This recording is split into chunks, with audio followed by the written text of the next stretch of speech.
And my opponent has conceded there. Alright, so now it's Emry time. Urza Echoes.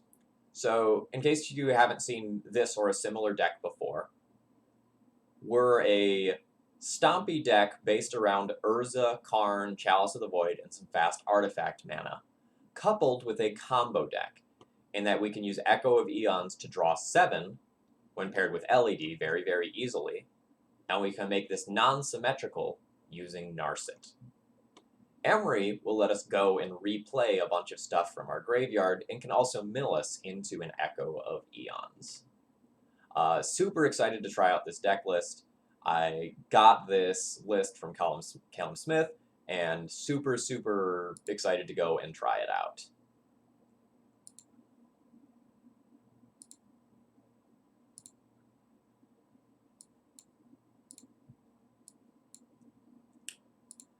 Yeah, so if you look at deck construction here, 1, 2, 3, 4, 5, 6, 7, 8, 9, 10, 11, 12, 13 blue sources, only 4 soul lands here. So because you have things like Emry that you can cast a little bit earlier, you don't necessarily need to be all in on the Chalice plan, right? We can play a little bit of a slower game.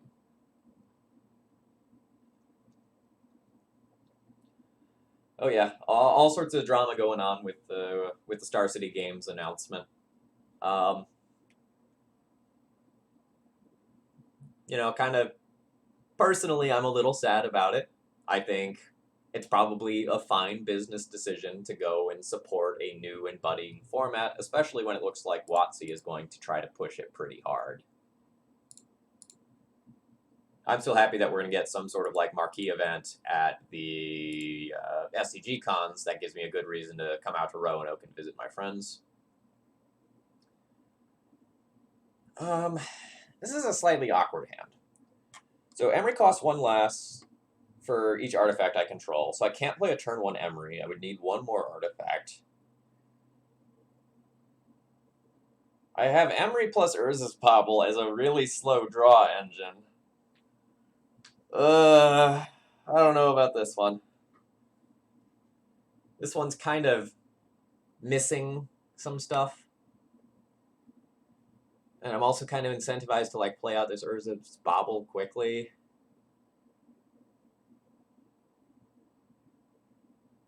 Yeah, white faces, I agree. I think this one is a mulligan, but it's real close to being keepable.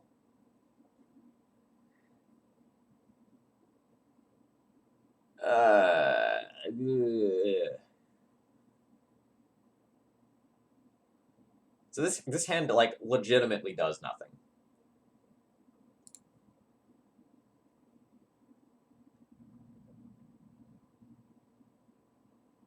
How deep are we going to find like land LED echoes?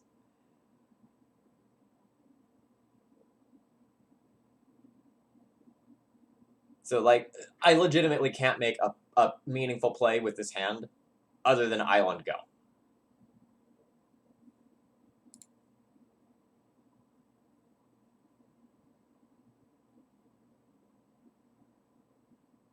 Okay.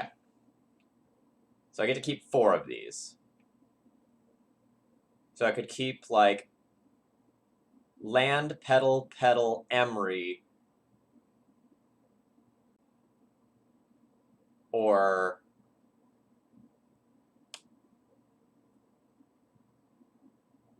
maybe land, petal, Emry, or, like, land, petal, Emry, Echo. If I keep land, petal, Emry, Echo, land, petal, Emry, Echo, I can hit LED off of Emry and go ham. So I'll keep these 4. So we'll send back an Emry. We'll send back a petal. We'll send back that. Click done. Alright. It'll look like Ant. Lotus Petal. Storm is 1. Emry costs 1 less for each artifact I control. Come on, LED. Come on, LED. There's a Mox Opal. Whatever. That's some mana.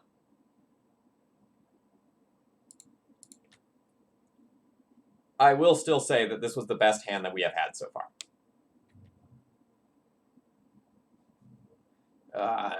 No, no, no.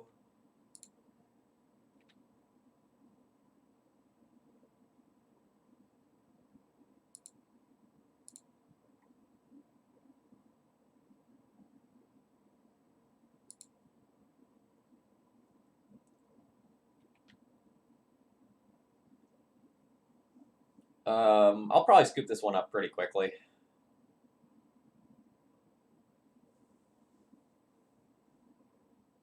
Like, assuming that we're just going to be playing against Rug Delver here, if they have one or two counter spells to beat whatever my top decks are, I'm, relatively speaking, dead in the water. Alright, there's a Stifle there.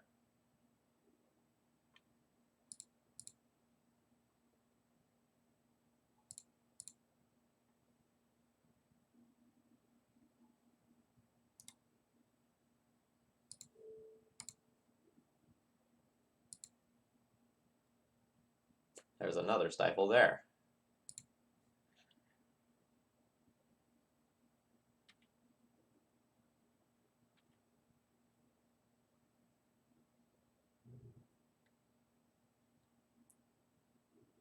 Alright, we have a piece of gas. That's the good news. The bad news is that it's going to walk into like a daze so hard.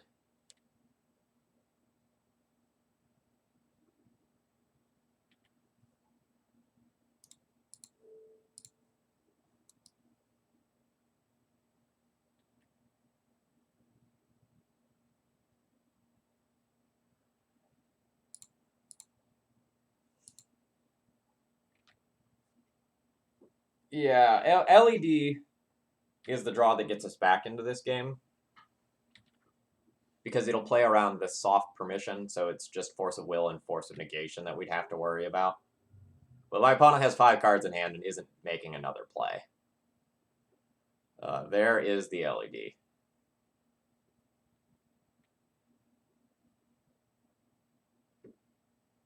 So, am I going to just YOLO go for this? Or do I want to try and draw a land, cast like Urza or Karn as a bait spell, and then do this?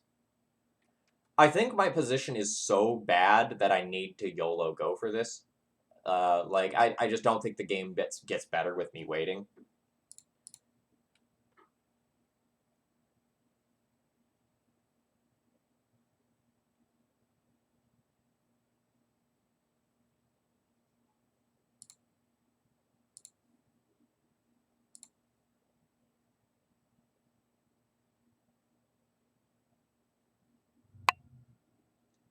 Alright, so this game's not technically over here, but I'm going to go ahead and pack this one up. I don't think I'm winning from this position. If I had more permanent sources of mana, sure, I'd be okay with that. But, not really loving things as is. Alright, Defense Grid seems good. I love having this Wormcoil Engine as a wish target. That's going to be sweet. Have some, Legacy All-Stars like Witchbane Orb, Mystic Forge in the sideboard. I'm all about that.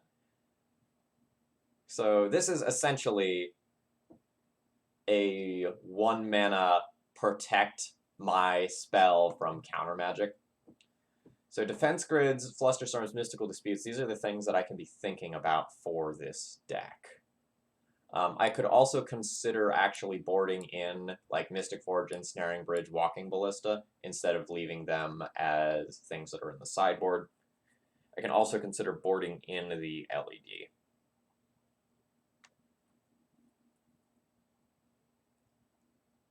So how hard do I want to try and fight over counter spells? That's the question. I don't think I want to fight that hard. I definitely want the defense grids, but I don't know that I want to go any deeper than that.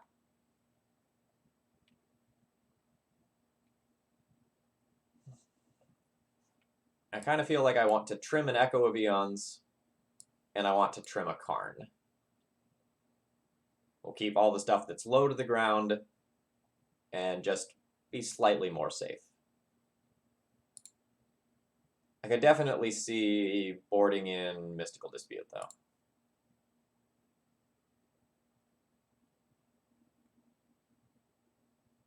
City, Grid, Petal, Petal, Opal, Bauble.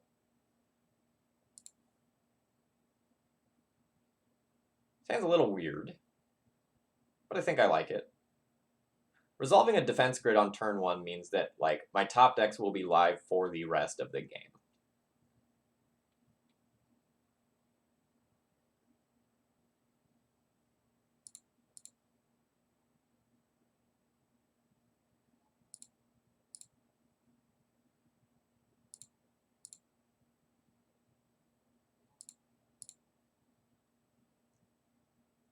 I almost don't want to play the City of Traders to avoid Wasteland, but like keeping my petals around might be relevant so I can hard cast this Echo of Eons.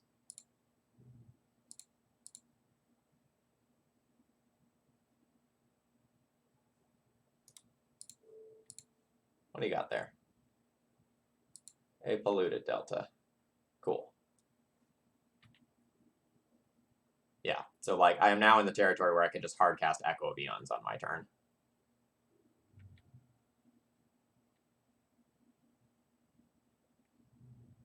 And it will just resolve. All right, you have a Delver. That's fine.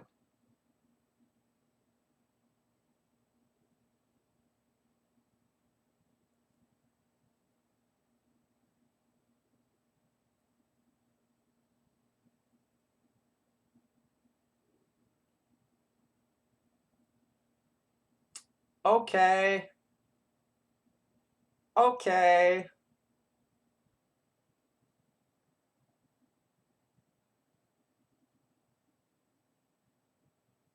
So if this Delver blind flips, it can kill my Narset.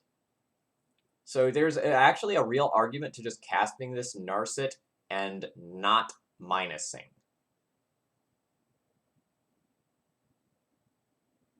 But if I don't minus this, it like super telegraphs them to hold up Lightning Bolt because Echo is coming.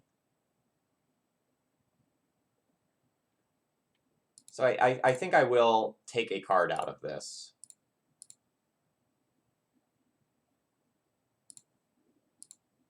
And hope they don't blind flip it.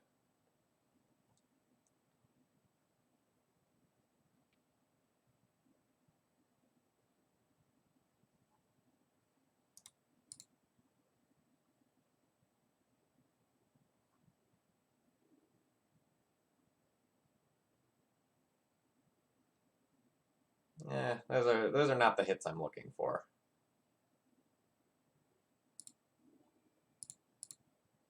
Well, right. Okay, let me rephrase that because you're right.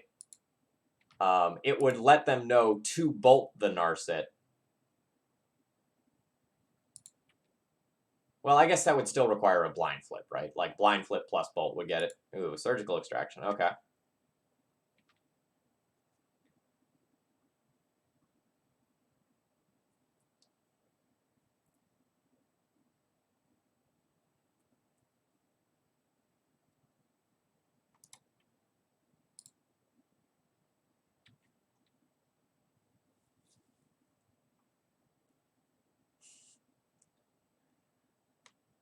Yeah. Who needs long-term stable mana?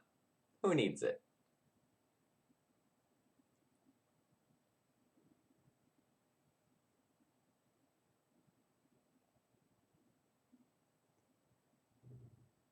So there's the delta that I knew about. So I still know they have surgical. And I'll hopefully get to know one other different card with my other bauble.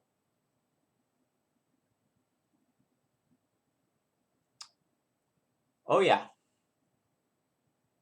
Attacking prior to playing that Ponder would have been the optimal line. So my opponent forgot about the Narset draw prevention.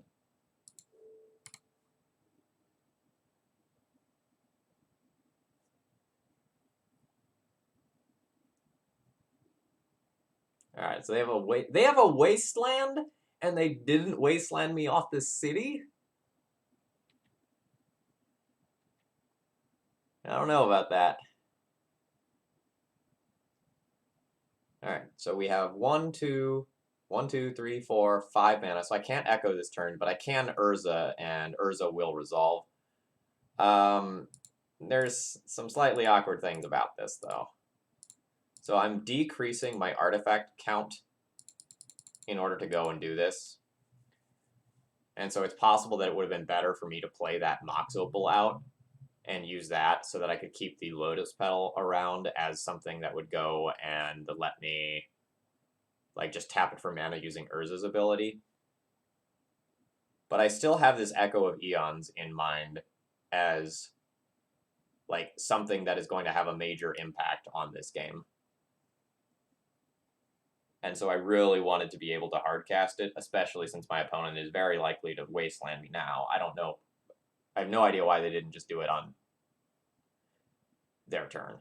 Okay, unless they drew it off their ponder. No, they didn't draw a card off that ponder.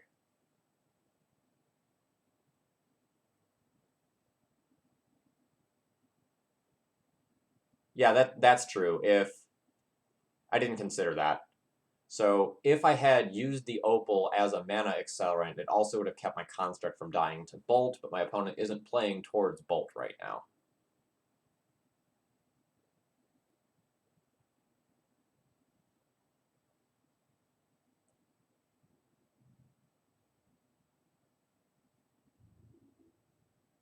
Yeah, keeping the Bolt Mine in line, I do think I misplayed last turn.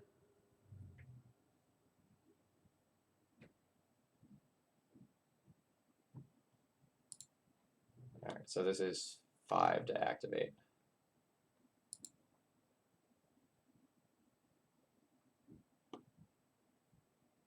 So I could go 1, 2, 3, 4, 5, but I don't think that's worth it.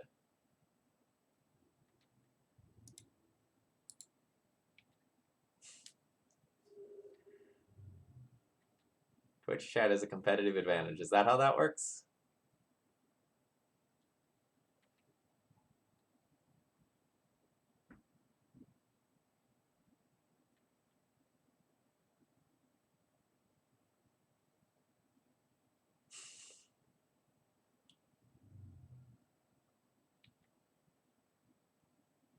Yeah. So if that's something you were going to do, I feel like that should have happened the turn that you killed the Narset.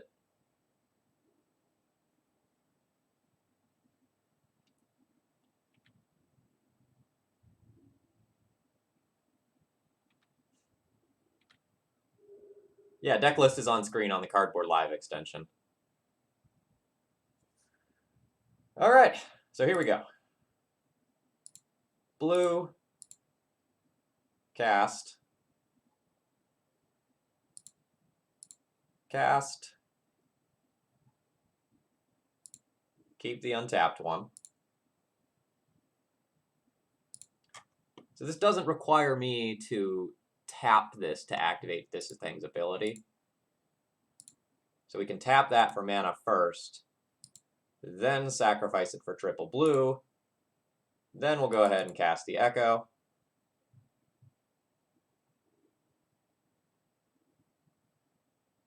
All right. So we'll get some freebies.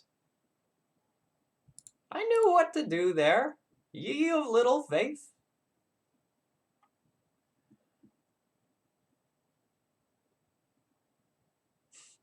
Conveniently, it also makes the Tarmogoyf into an itty-bitty boy. Okay, so I have 1, 2, 3, 4, 5, 6, 7 mana.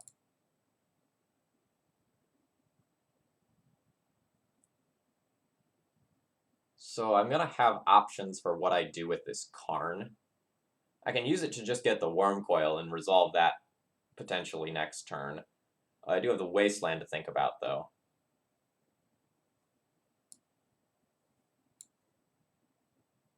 One, two, three. Oh, if I use these as mana sources, I could go in an entirely different route. So I could go like 1, 2, 3, 4, 5.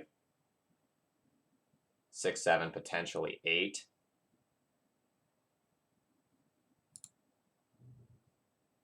And I have 2 floating, so that's 10. I can Worm Coil right now.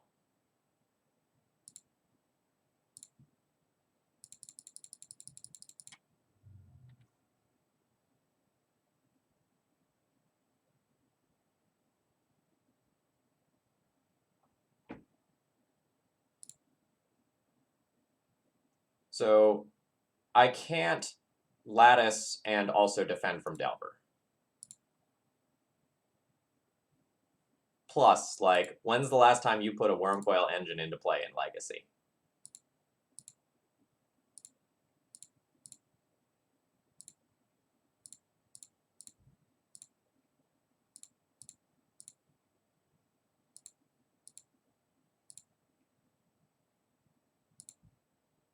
Like, you can't pass this up, right?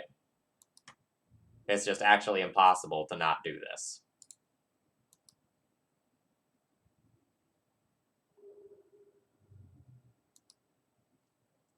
They can kill my Karn with the Delver and then deal with 2 6/6 big boys that are just going to get bigger.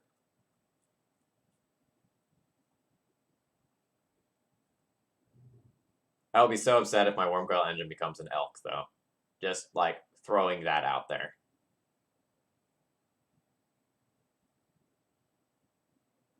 No, Merja, I have Defense Grid.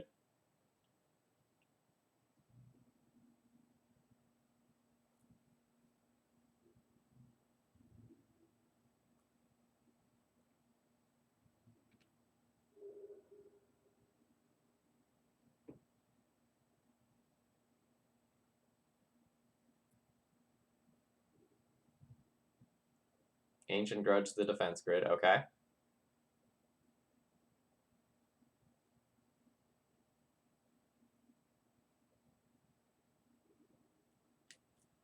Opponent made a real misplay there. So if you want to do that sort of thing, if you're getting rid of the Defense Grid, you can do that on my turn, so I actually can't attack with these Worm tokens.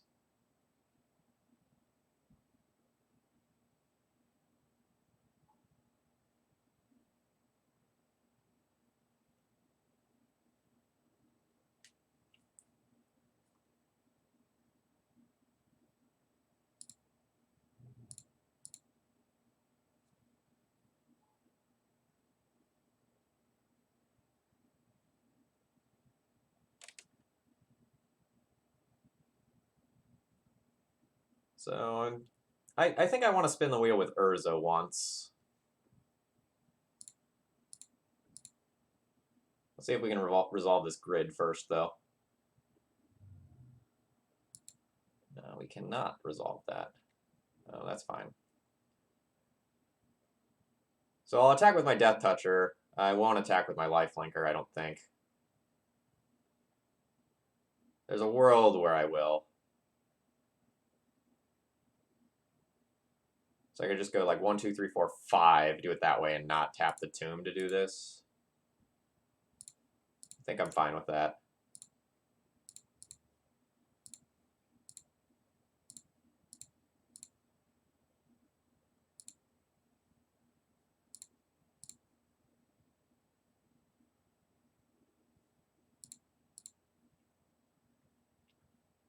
Make our construct a little bit bigger.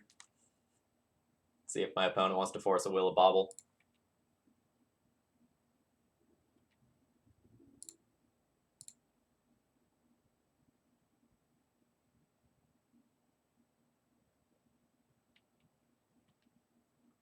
So note I am presenting lethal, so my opponent is going to have to block at least one of these.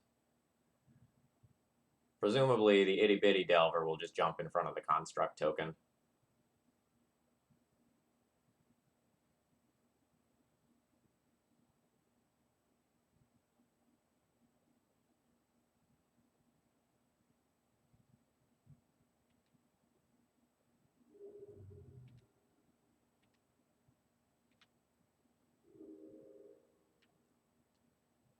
So my opponent's out right now would be Double Bolt. Would have to be like bolt my face, and I don't block. So accordingly, I'll probably chump block with my Urza this turn because I think that eliminates my opponent's only out.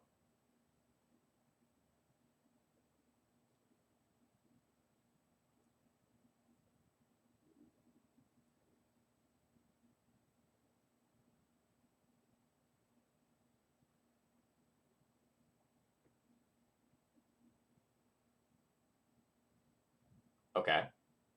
Sure.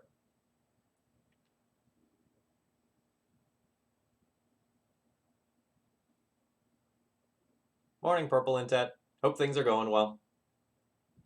We're having a lot of fun versus Rug Delver here. I made a Wormcoil engine. It was great.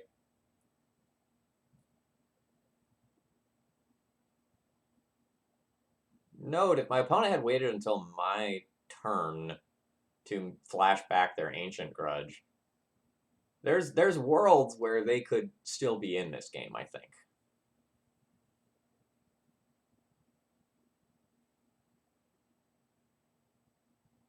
I will cash in my Mishra's Bauble on their turn at some point because my construct is still at a lethal number.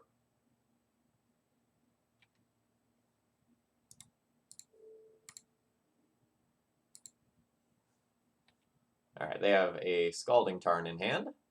Cool. Play the one that grows my construct.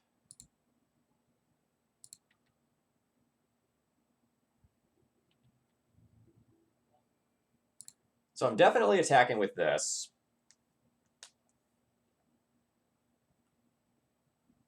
I could try to trade the Death Toucher for one of the creatures here. If I do that, though, it'll trade for the Delver. Well, no, I guess attacking with both is fine, right? The construct has to be chump blocked, and then I can trade the worm token for the other. Yeah, no, both is fine.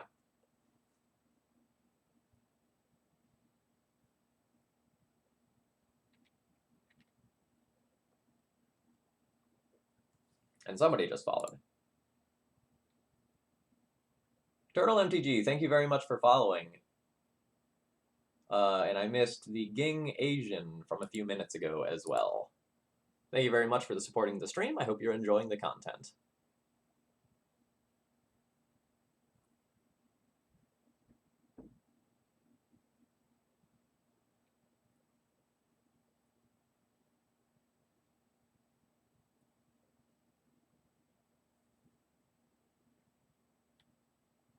My opponent have like a Dismember? Dismember would be awkward.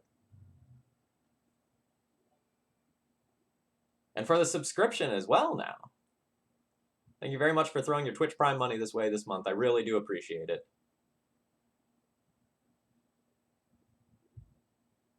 Alright. So now we lose our construct to the Tarmogoyf.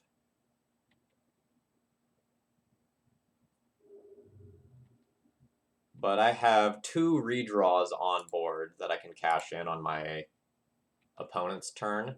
And I know they have 1 land in hand. So I think I'm favored from this position. Yeah, Renin 6, not super relevant here. That's okay.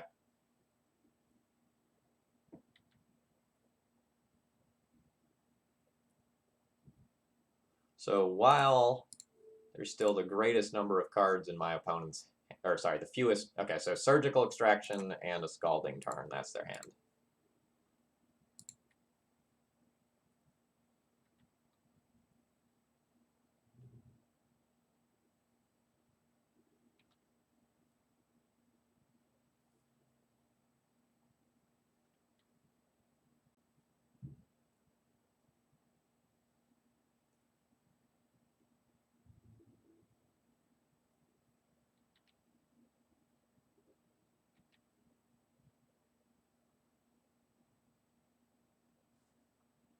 Also, 100% would have Surgical Extracted Urza in my opponent's situation.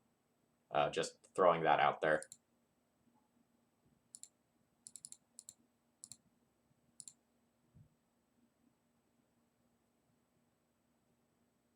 I think that was a pretty big misplay on their end.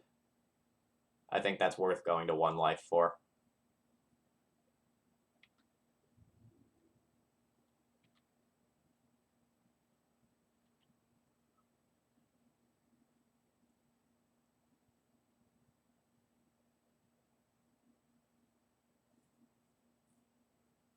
Like, Urza is the thing that is going to impact the board most highly.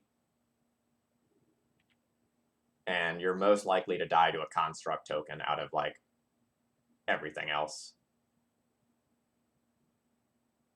Urza sitting here accruing card advantage is also a disaster.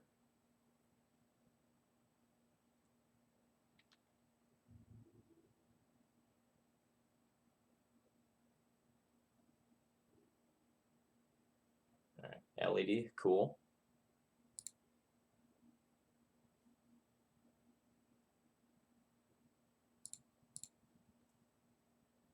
So we'll cast that, it grows the construct. I think I just want to play out this now.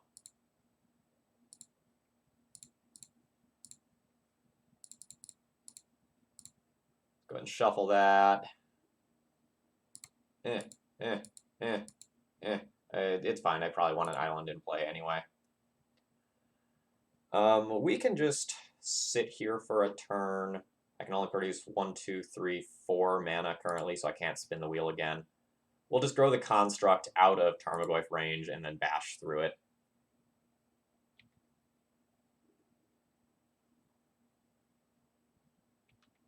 I don't think it's worth sacrificing my LED to spin the wheel a second time there.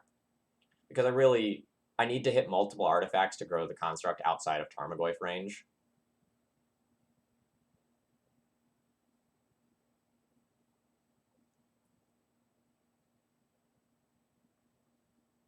And I definitely feel like I can say now that if my opponent had played this game slightly more optimally, I probably wouldn't have won.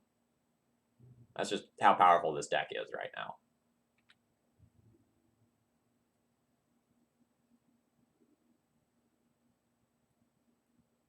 So playing the seat will represent growing the construct by 1, so we'll want to hit another artifact here.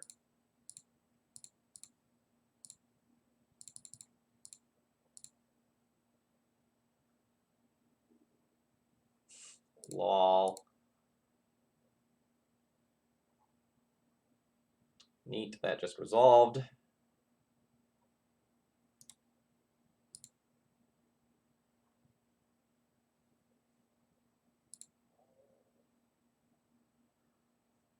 So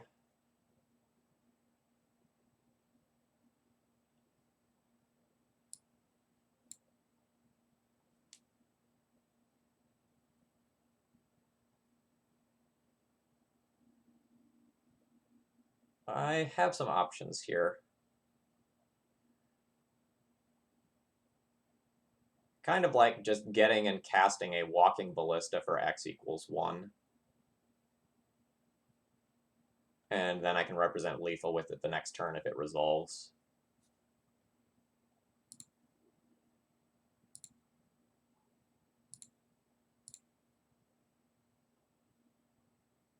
And, you know, I think I'm going to play it around a daze just for giggles.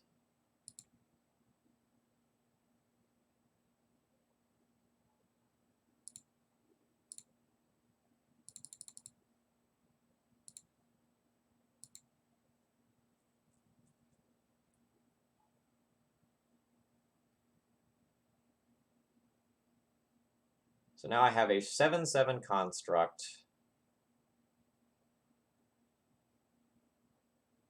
That represents lethal on its own.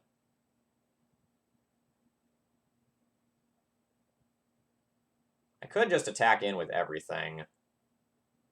What beats me if I do that? So Tarmogoyf presumably jumps in front of the construct. It only gets awkward if my opponent can remove 2 different artifacts, which they could do with an Ancient Grudge, but they've already played 1 of those this game. They probably don't have 2. But Now, casting the Walking Ballista for x equals 1 was awkward now that I think about it because of the Ren 6 that was on board.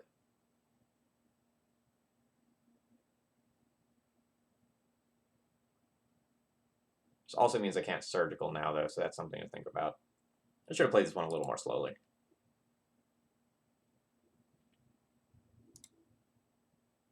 So we'll try to kill them with that.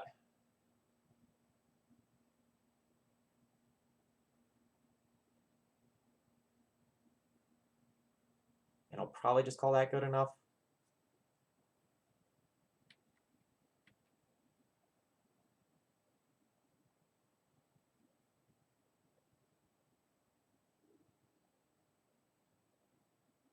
Sure.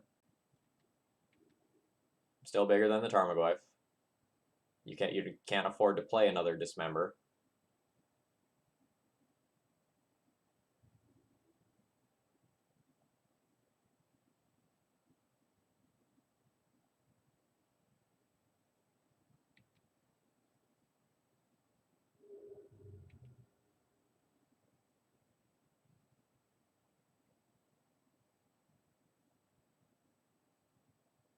Yeah, sure, that's fine.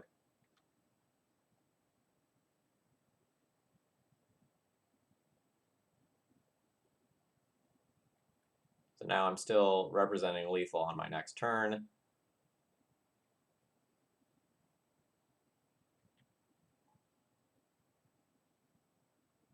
That's pretty good.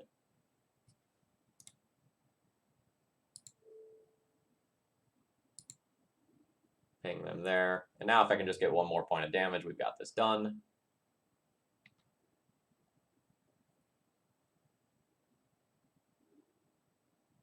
Oh, shoot, I forgot about my LED. You're right, I just missed.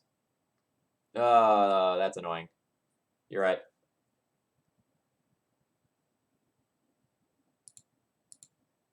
That was a misplay on my end.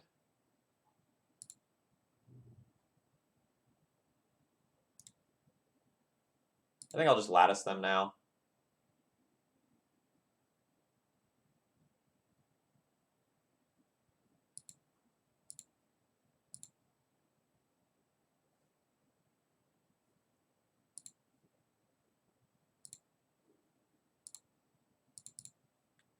I think I need to do this in a different order, right?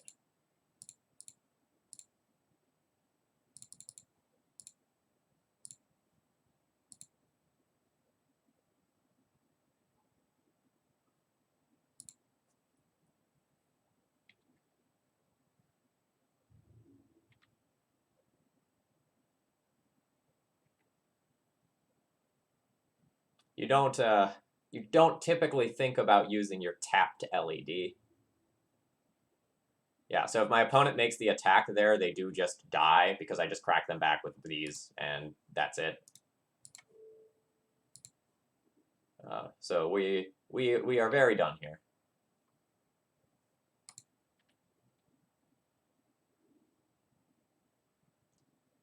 All right, now I can just turn this into a creature and crash in and kill them.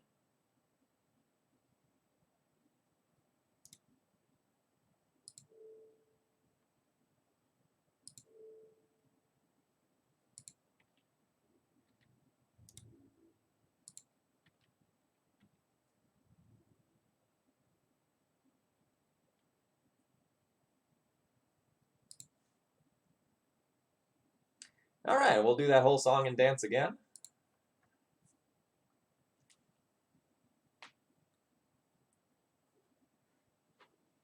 Definitely need to tighten up. I made a couple of mistakes that game. My opponent made worse mistakes, though. Not that that excuses mine. But, like, the mistakes that I made, though small, would have lost me the game if my opponent was a better player. I think that's basically unquestionable.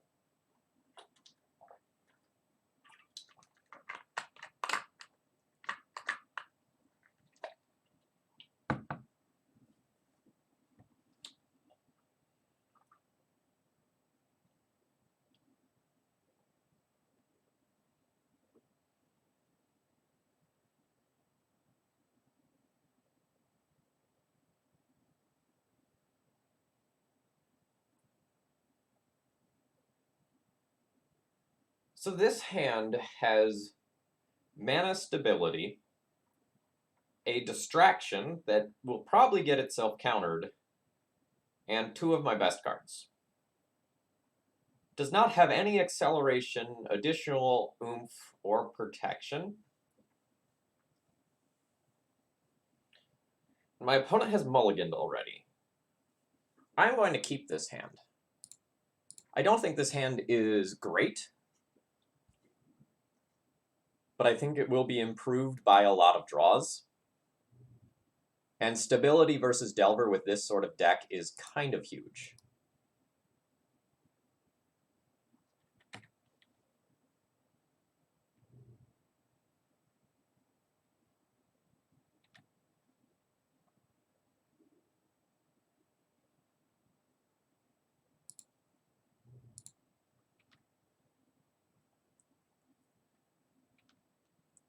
I would love to just, like, slow roll this until I draw a defense grid or something like that.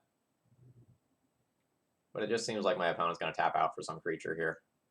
Yeah, that's fine.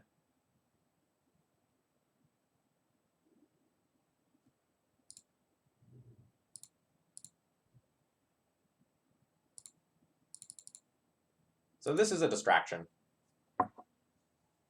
If this resolves, I just cash it in for a new card and gain a little bit of life. Absolutely, I'll take a Chalice. I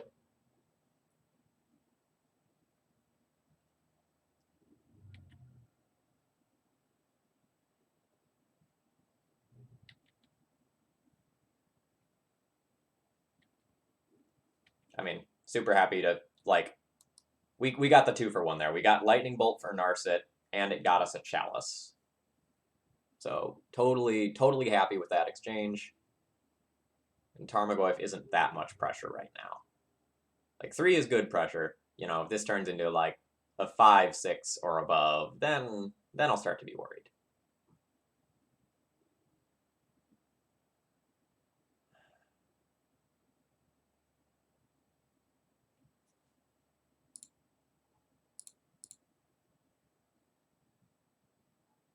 So we'll play the Chalice first. And then we'll play another Distraction Narset. Oh, okay. Opponent might have, like, an Ancient Grudge then.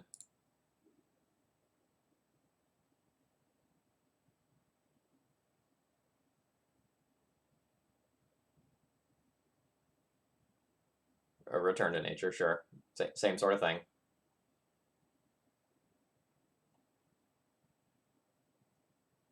Super happy to see that exchange. If I were the opponent, I'm not sure that I would have countered that. I might have let that one go. Like, you have the Tarmogoyf on board to kill it, and if I don't minus with it, you can Pyroblast it later.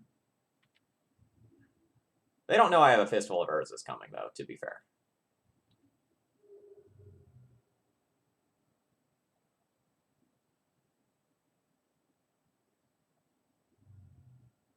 Surgical Extraction Narset. Real glad you did that now. I don't really know if my opponent's supposed to board in Surgical. Like, I do have these graveyard-based elements, but I've trimmed on those with Sideboarding.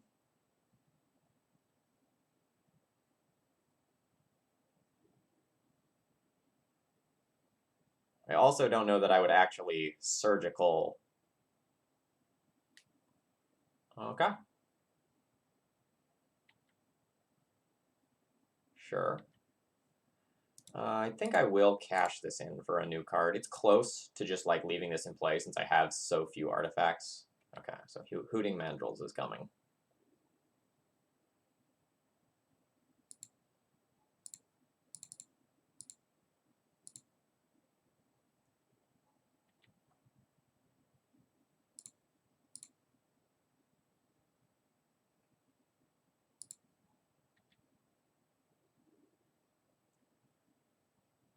So there's an LED in there. I don't think I want to cast my Bauble yet.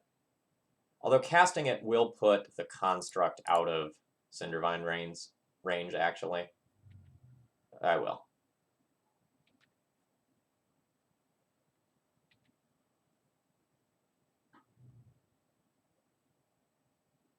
Sorry, I think I misspoke. It will put the construct out of bolt range.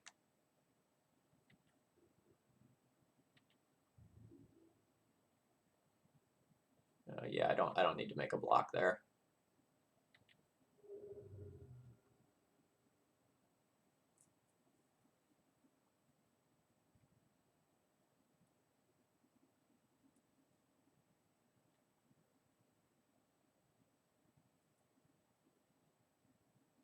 The Cinder Vines is slightly annoying.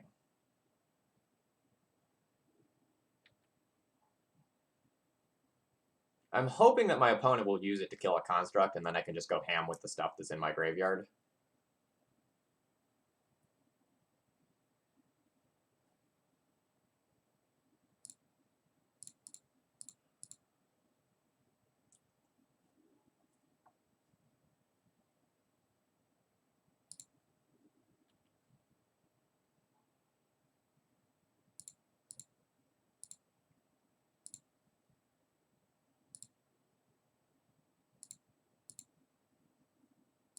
And that's 100% worth a little bit of life.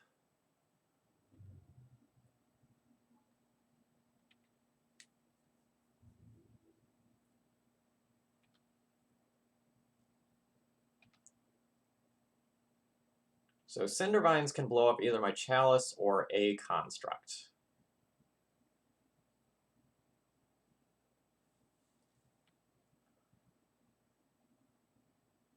The Tarmogoyf is a bit of a nuisance in that regard. Alright, we have put my opponent on the defensive. That super, super favors me.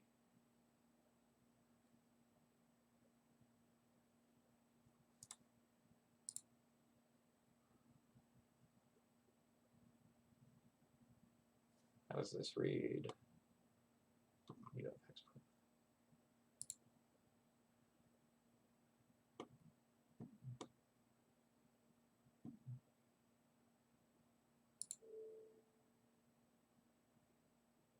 Thought I had a ballista in there.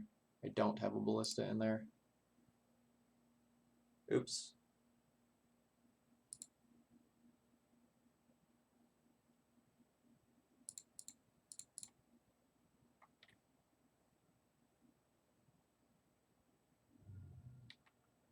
Yeah, Cindervine's doing work for my opponent, for sure.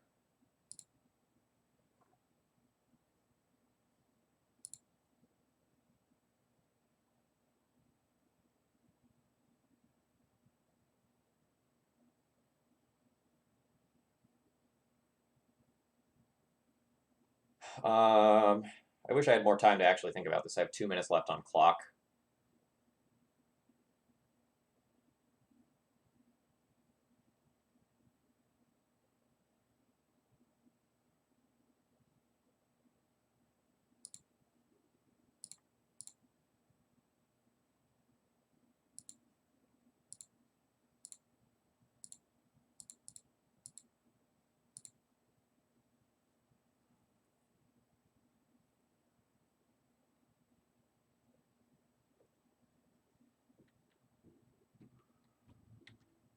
I'm going to sit back for one more turn, and then I'll probably turn into the aggressor.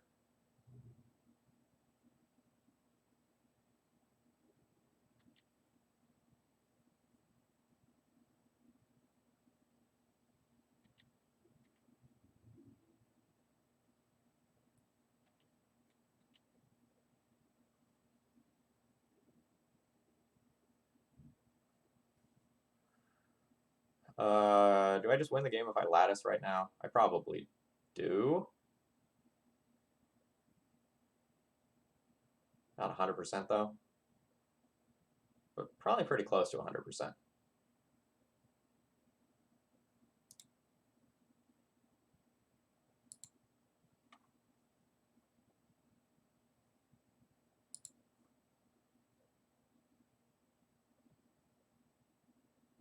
I could also just get my Wormcoil Engine. I have clock to worry about.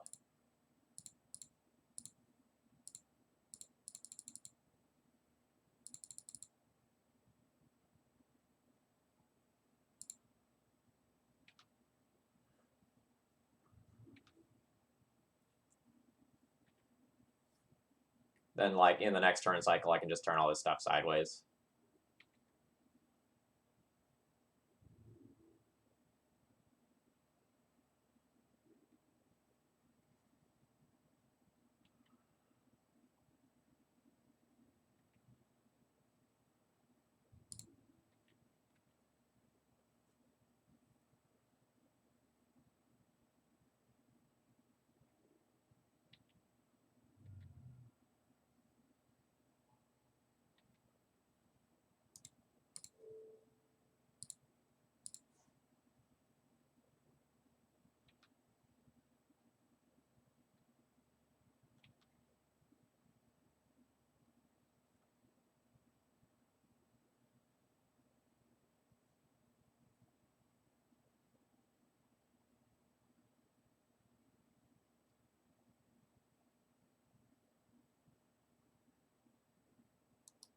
I'm just going to F6 here.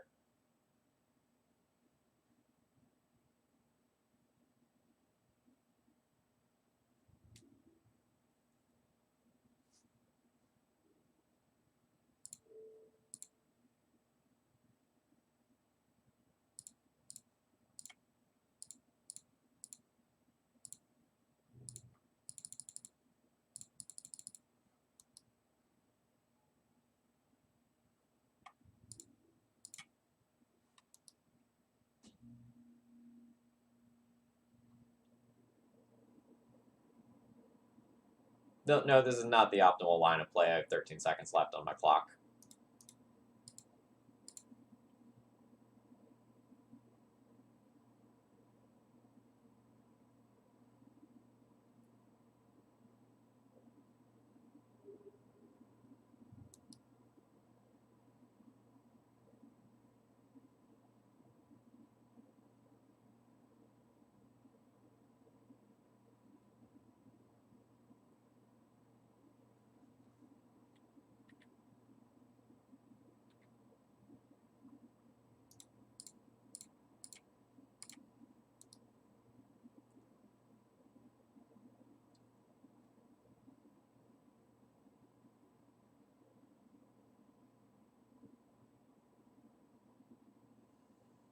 So I do want to reiterate something that White Faces was saying in chat.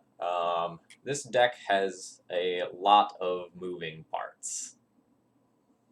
My opponent in chat says, lucky, very lucky. Is that what happened? I don't know that that's what's happened.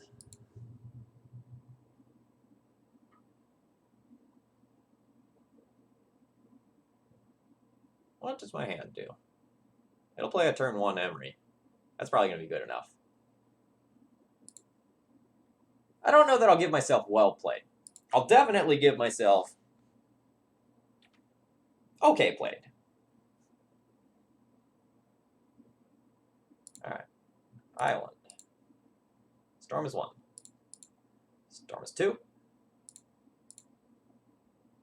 Storm is 3. I think I will Chalice on 1 rather than Emry on 1. You know, make them have it. Ooh, and it resolved. Wonderful. I wanted my upkeep stop. Not that big of a deal, though.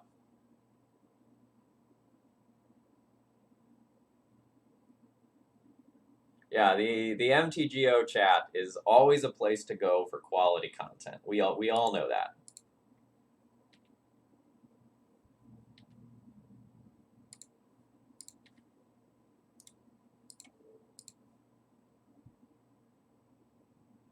And Urza's Bobble. I like the cut of your jib, Aaron.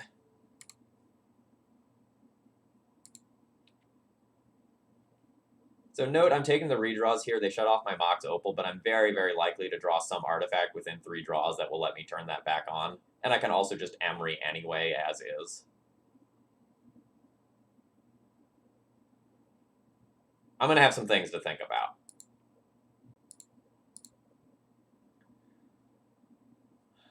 Do I want to do the mutual draw 7?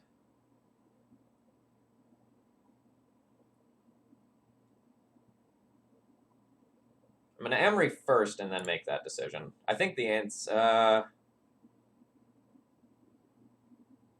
yes.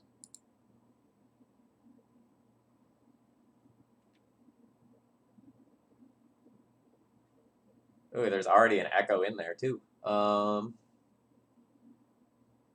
mean,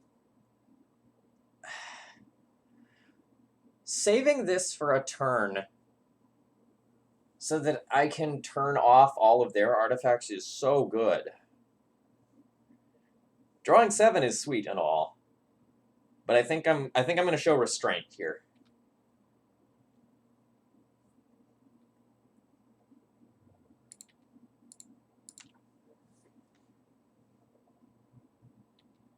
Black?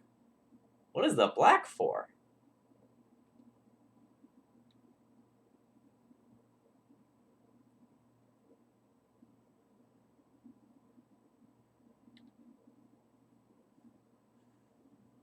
Well, aren't we just playing an awkward little game now?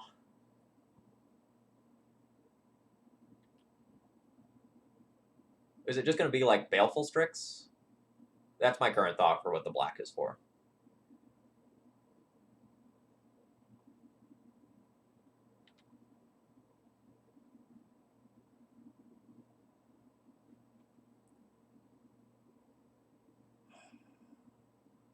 Boy, that's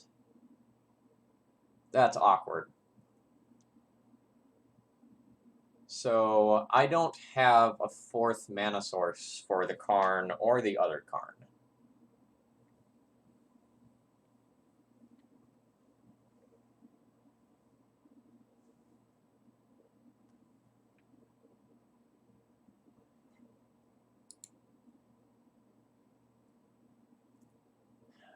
I could get a Bobble back, I could get a Chalice on 0.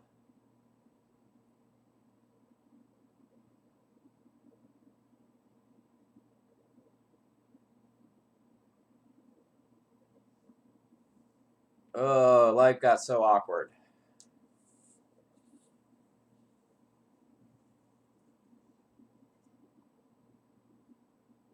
If I Emry first, is there anything weird that I can do? That,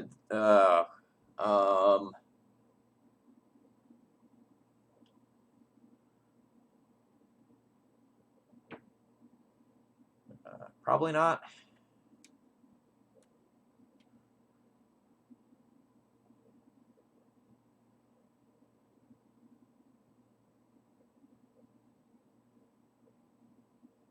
So I can attack the Narset. I could produce a Chalice on 0 to dampen the effect of an Echo if my opponent can hardcast it.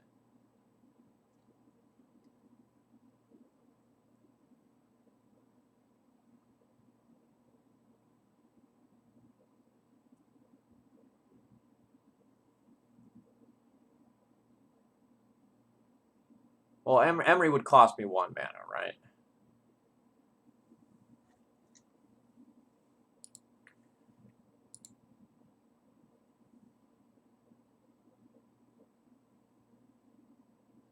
So I'm going to keep the one that I can tap. See if we hit anything interesting. No. Alright. In that case, I'm just going to attack the Narset, and we'll be done with this. If my opponent doesn't have an explosive turn, I feel like I'm in great shape.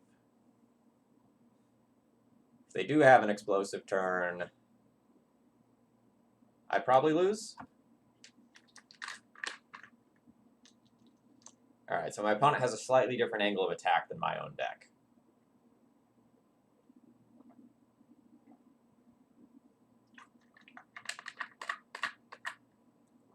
I will be able to get a Karn on my turn. My opponent having Sai when I don't is super awkward.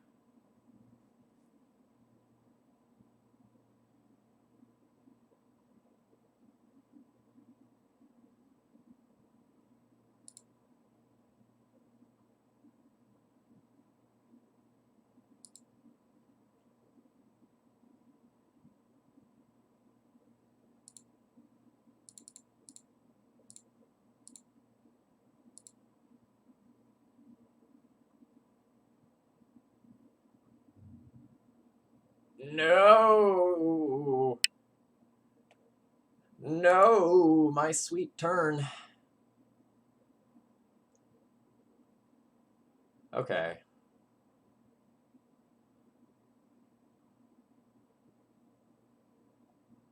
So I can try a Karn again next turn with what I have in graveyard.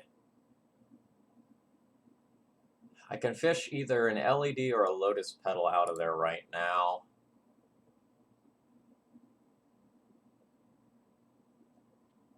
So my opponent has 1, 2, 3. My opponent has 5 mana showing.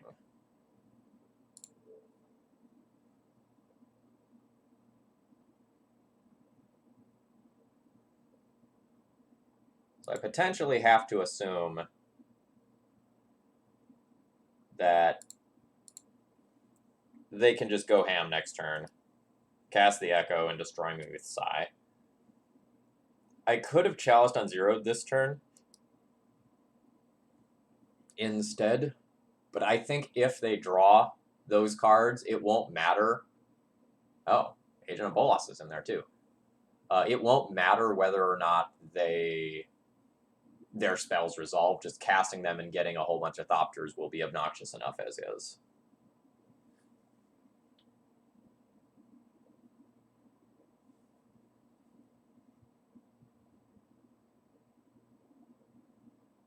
Oh my god, my opponent didn't produce any more Thopters than that? I think I just win.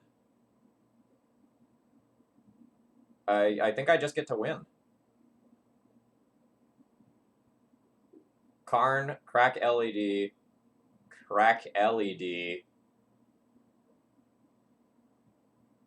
play my Lattice. Wow, okay.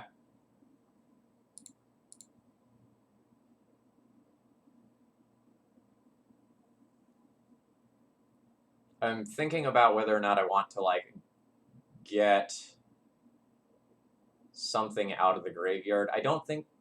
Alright, so can I play around a Daze? 1, 2, 3, 4. I can't play around a Daze and Lattice this turn. So I should probably immediately rebuy Petal or LED. No.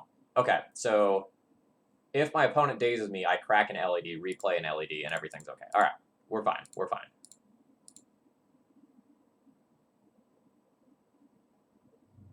Son of a bitch. Ah!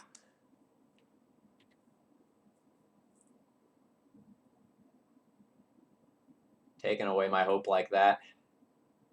It's rather cruel.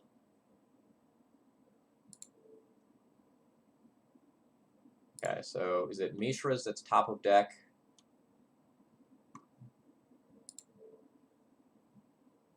I'm going to redeploy that.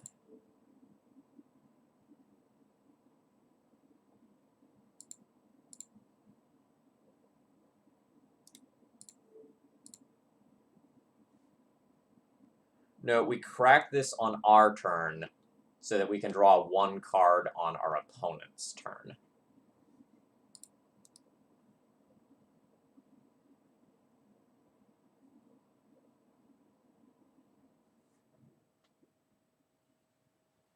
Yeah, I mean, it's really easy to miss Narset stuff, right?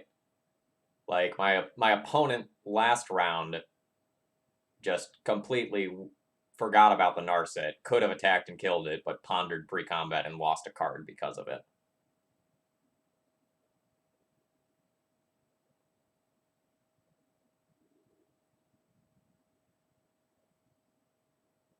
So my opponent has a Chalice of the Void. We'll see what they do with it.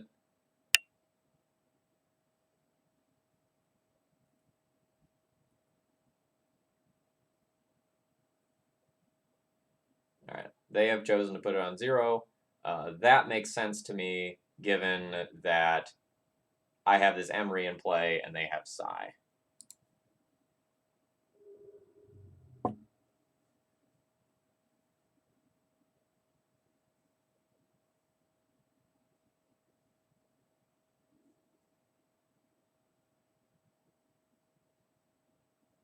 I need one more mana to cast this.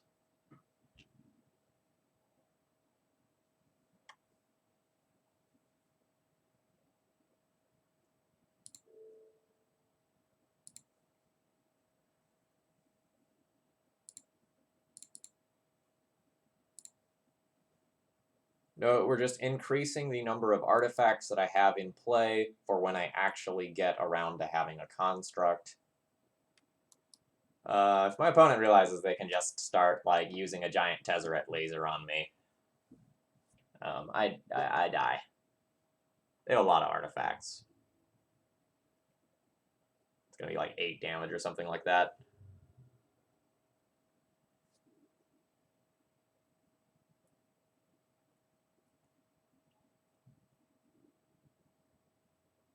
Even more now. Yeah. Oh wait, is it ×2? It is ×2. Oh yeah, I was real dead there. Okay.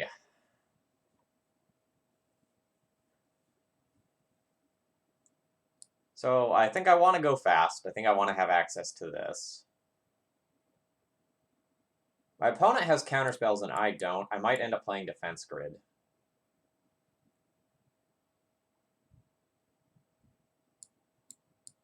Some of these cards are going to be, like, playable.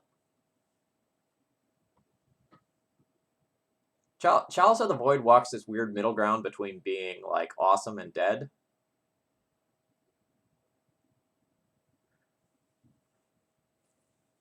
I think Chalice is defensible when you're on the play and not really super defensible when you're on the draw.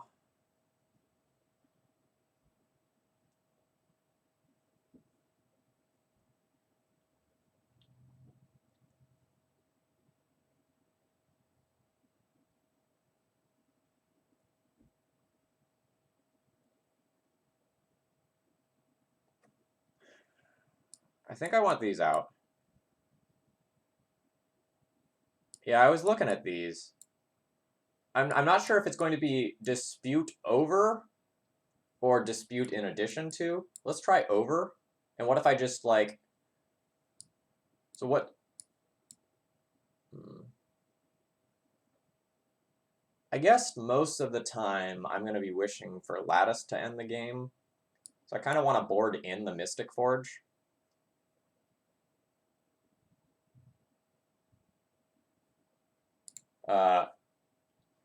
I don't really think this deck is built very well with the mirror in mind. No, let me rephrase that. I don't think you build a deck like this with the mirror in mind. That's the more accurate way to say that.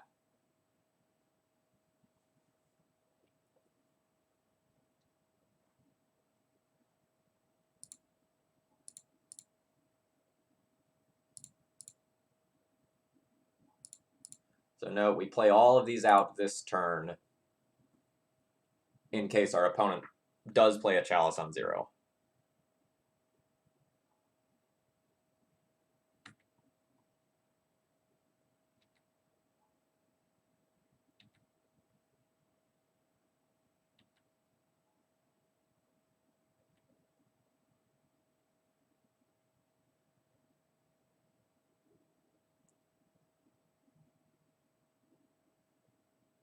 All right.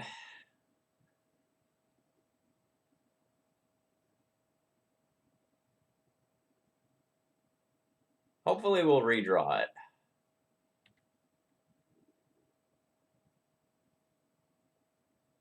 Well, our hand is real sweet now if we make it to our turn with this stuff.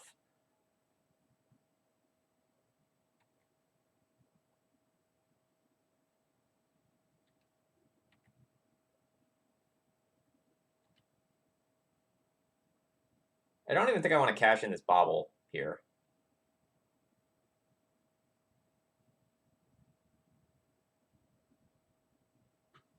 Well, cashing it in might draw me towards a counter spell, which would protect what I'm doing. My opponent just has to have a handful of counter magic. No, it's fine.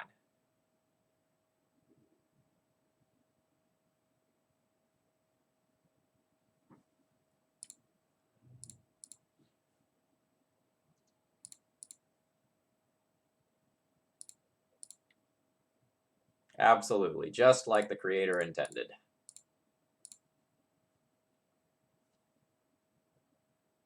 This absolutely hits a counterspell if my opponent has one. Spell Pierce?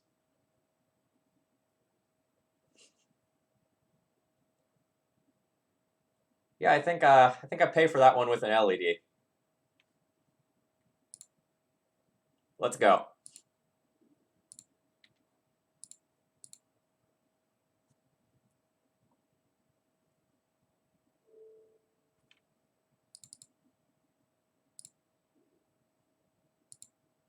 I'm not gonna play around Surgical.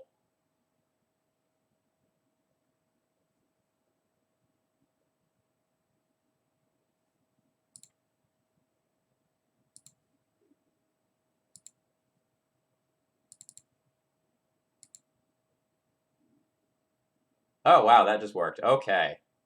Cool, cool, cool.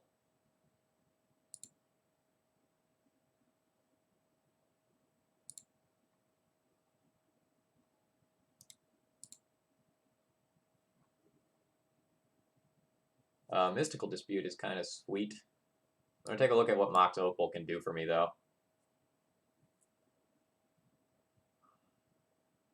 So if I Mox Opal, I just have 3 mana, so I can't put Urza into play this. Oh no, Mox Opal means I get Urza in play. I have 1 floating mana. This is gonna be real fun for me. I'll keep that Mox Opal. All right.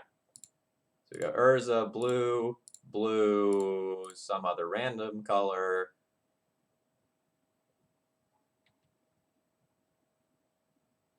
So now I have 1, 2, 3 mana. I've already played a land, so I can't get to Karn. I can get to Emry, though.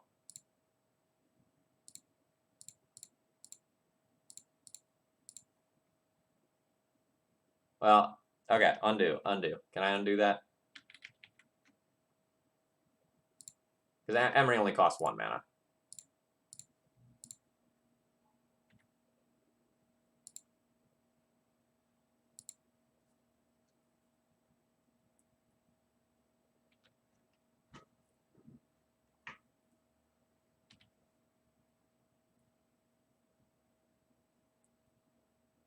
Yeah, Karn was definitely correct over Urza. You're right.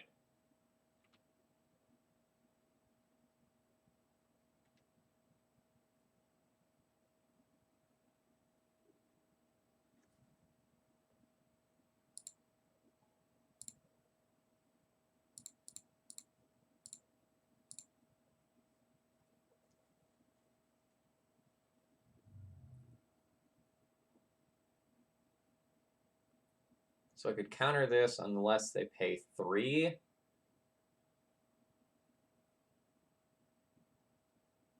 That could cost them a Lotus Petal. I don't think I care about that.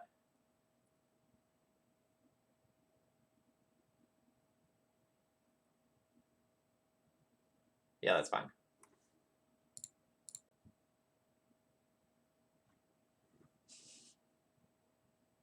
So I have an LED in the graveyard, right? So I could just draw 7 again.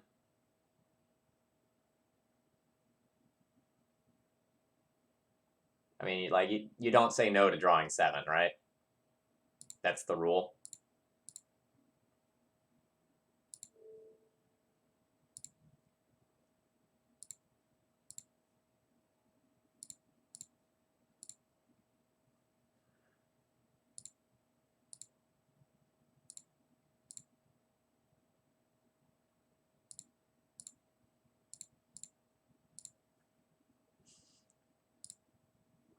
I'm playing with my food now. A Karn.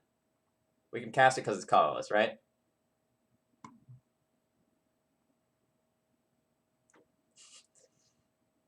Do I do the correct line or do I play with my food? Obviously, I play with my food.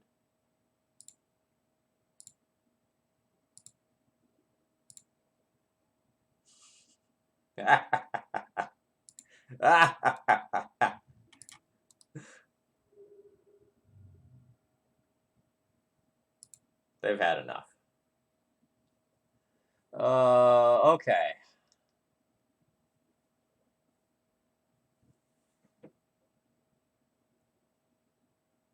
I think I just run it back as is. I think the person who is on the play has a huge, huge advantage.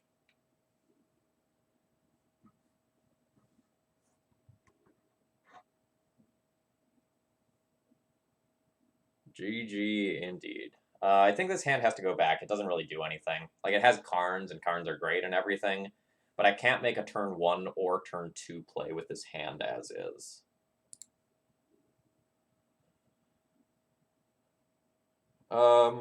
This one I'll be keeping. I can do an Emry on turn 1. And I think I'll send back my redundant Mox Opal. Well, what do you think about that?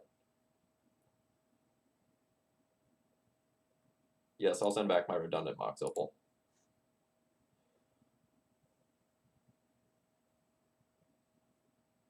My opponent has mulligan to 4, so it seems like they're going to try to go all in for getting a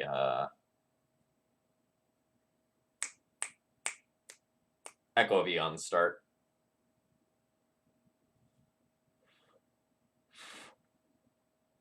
Sorry, I have a hair on my glasses and it's driving me nuts.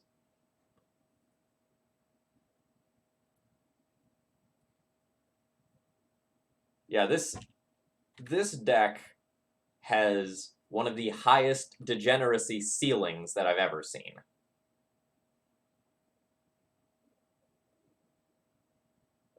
Mystical Dispute is sweet.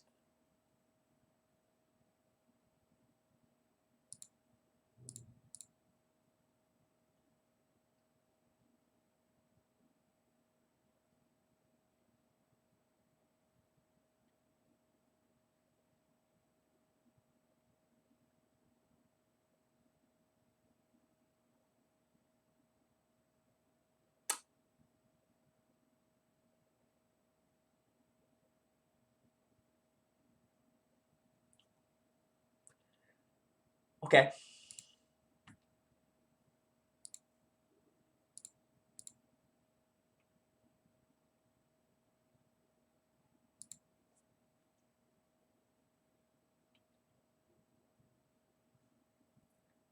I guess that exact sequence was a reason to play. I don't know.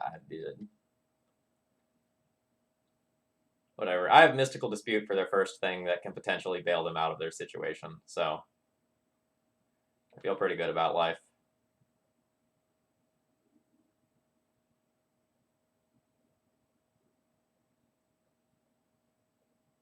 I think I want to play Emry. Hmm.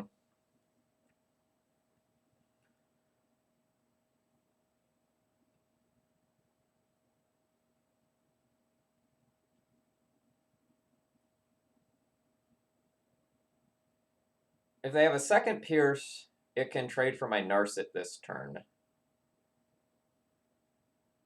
They have another Pierce, won't hit Urza or Emry. If they have Force of Will and they trade for my cards, I don't really mind that. I think Urza and Narset are the highest upside plays. If Urza resolves, I will have Mystical Dispute up by tapping my Construct token.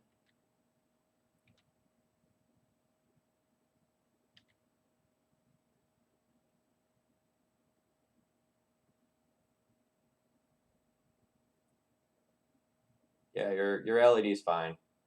If you crack it, your pedal's fine.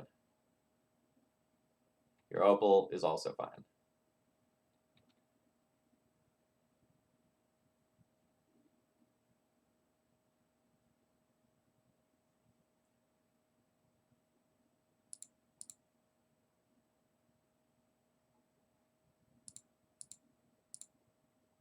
So tap that for blue. Tap that for blue. We'll tap this. Play out my Narset. Minus that real quick. Take a bauble. Play a bauble. I'm fine with this sitting on the board as a mana sink.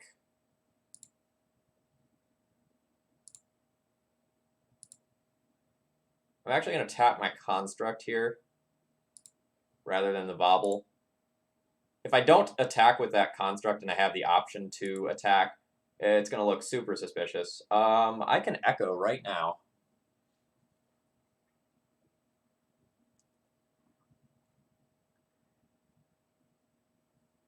But if I Echo, I get rid of his Mystical Dispute, which I think is just absolutely insane. But it's probably not more insane than 7 cards.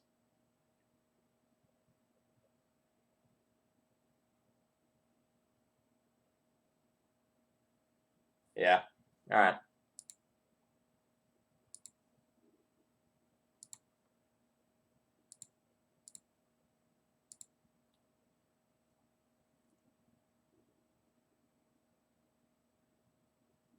My opponent has cracked their LED in response. Okay. So let's play a Seat. Let's play a Bobble. 1, 2, 3, 4.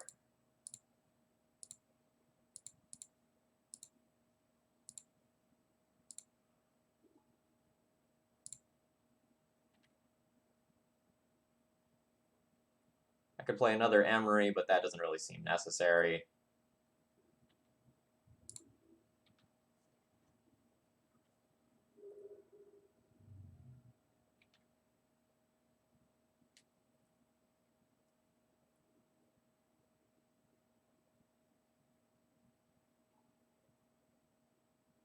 I think my opponent is now realizing that they don't have 3 mana. Now they could have 3 mana. Now they could have 4 mana, even. And my opponent just concedes here. All right, folks, I'm going to take 30 seconds. I'm going to grab myself a little snack, feeling a little pokey, and then I will be right back.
All right, I have returned. Let's get back to it. Hey folks, in case you don't know me, my name's Phil Gallagher. I run Thraben University, a site for legacy, death, and taxes. Today we're playing with a pretty sweet Urza/Emry Stompy deck. We're currently 2-0, and we also won another game with death and taxes to start off the stream. So we are 3-0 for the day, which feels pretty good. The deck here has felt powerful, slightly awkward at times, and wasn't really expecting to play a pseudo mirror today, but you know, it is what it is. Having a blast, trying to figure out what I'm going to play for the Legacy Premier League this week. This deck definitely feels like the right power level for that sort of event. Although if I'm going to play this, I need to get some more matches in, because my brain hurts. I can autopilot a lot of Magic, but not this.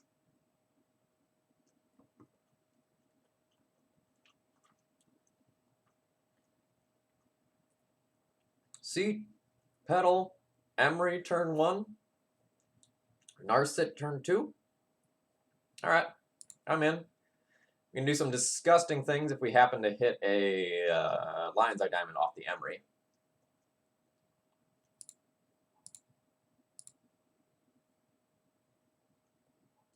And that's definitely going to be the hope here.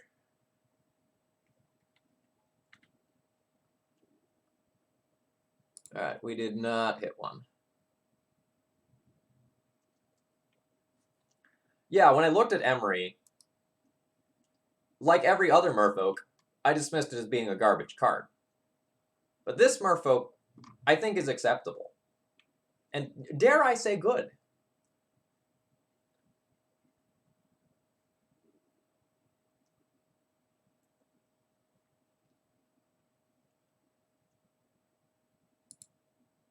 Man, I hate Merfolk. I hate Merfolk so much. I could just Karn this turn, but I think I'd rather Narset. I just want to set up towards doing something degenerate.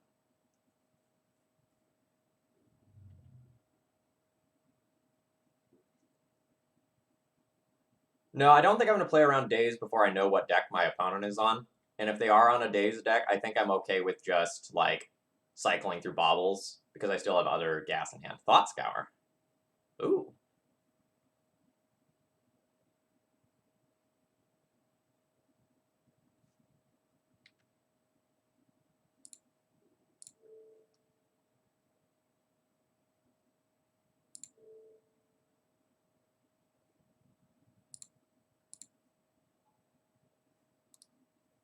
Like, Emry sitting around and cycling cards is pretty valuable to me. So I think just taking redraws and, like, working towards stable mana and just being able to hardcast things is totally fine. You know, I'm going to treat this like a one-sided Howling Mine for right now.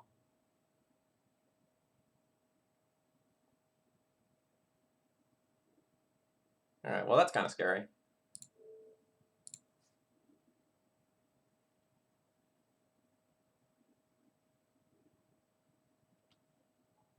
Alright, so they do have a Volk.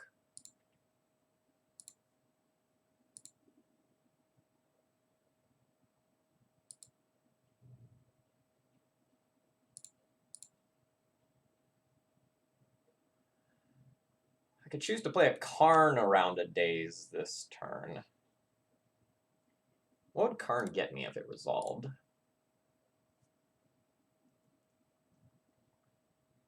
Not really to the point where I can just cast a Wormcoil Engine yet. Could just get me a bridge and buy me all the time in the world.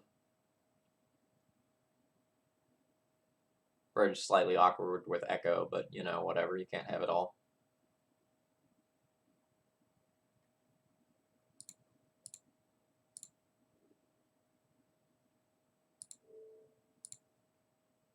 Now that I know my opponent is on a Daze deck for sure, I will play around it. I think the situation was different last turn.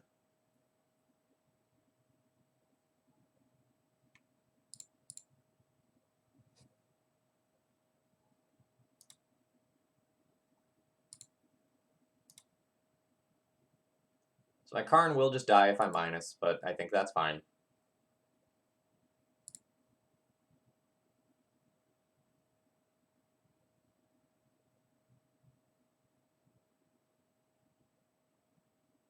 Actually, we can just go, right? My opponent showed me they didn't have Force of Will because they certainly would have forced that Karn. I could just get LED and go LED, crack for Echoes, and refresh my hand. I'm going to think about this for a second. I think Bridge... I think Bridge, LED, and Wormcoil are all super reasonable picks.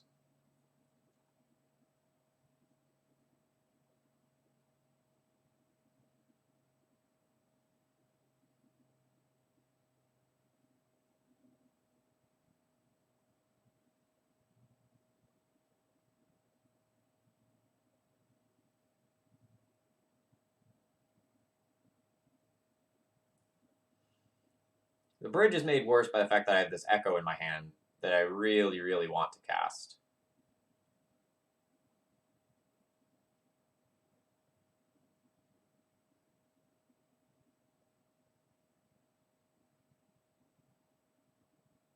I'm going to get the Bridge.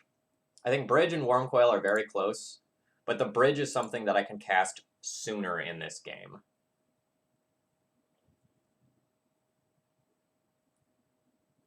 With this Emry that I have in play, even if somehow they magically answer to the Bridge, I could just get it back.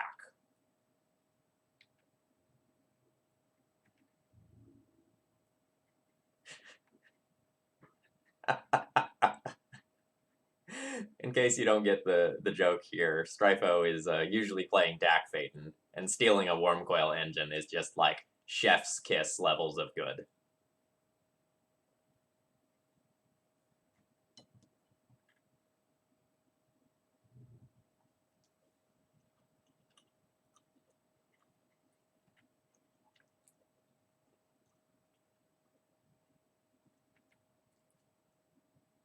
I should have responded with my bobble in response to that. I was eating cheese. Alright, opponent has another Ren and 6.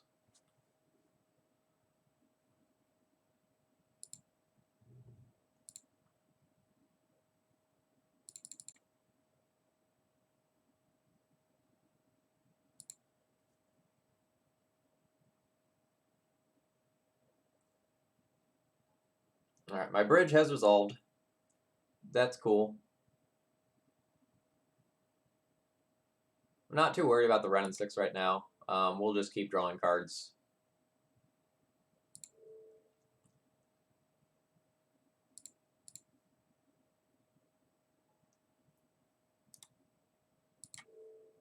Let's see what they have there now. We're going to have to be cognizant of the number of cards in our hand because of Ensnaring Bridge, but Hooting Mandrills as a 4/4, we're relatively insulated from that.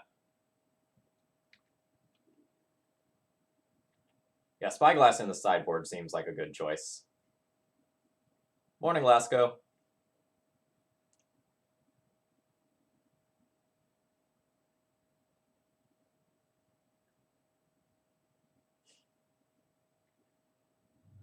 Alright, so we're going to see double Ren and 6 to kill my Emry.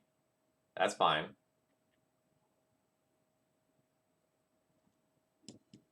Oh, this deck is sweet. For sure.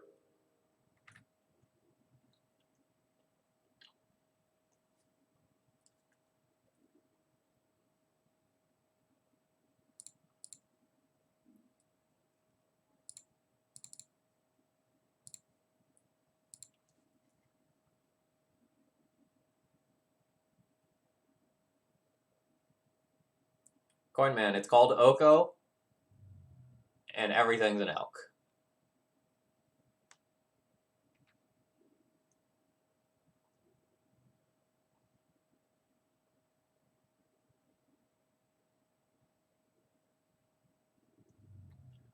They can also, like, Renin 6, deal me 1 damage every other turn. Like, we should really be able to beat that, but just throwing it out there as a thing that could occur.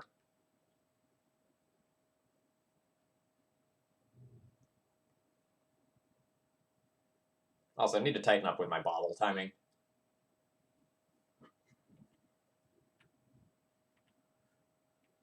I should be doing it before they return these lands to hand.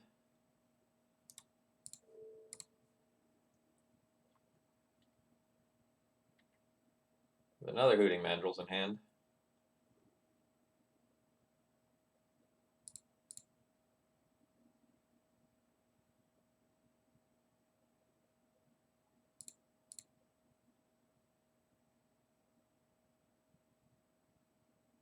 So I could go 1, 2, 3, 4, 5, 6, and just like hard cast an Echo of Eons to refuel.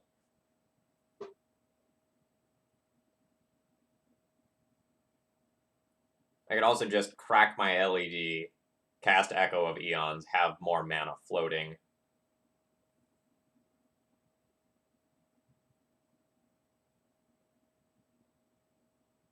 Yeah, let's just like crack this, have the highest possible amount of mana floating when we do this.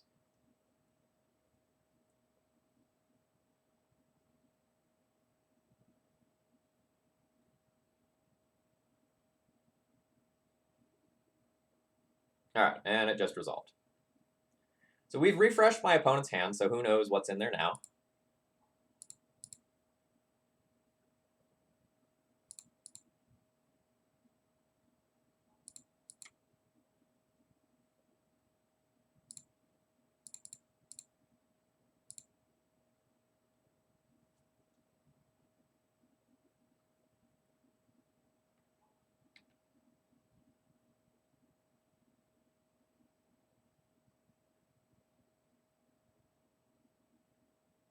This whole ensnaring bridge thing is going to be slightly awkward on my end now, because now I just want to bash them with my constructs.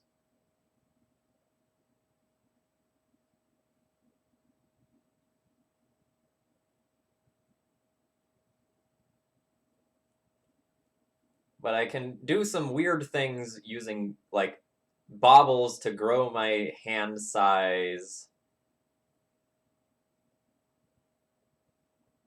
I can also just start, like, spinning the wheel with Urza.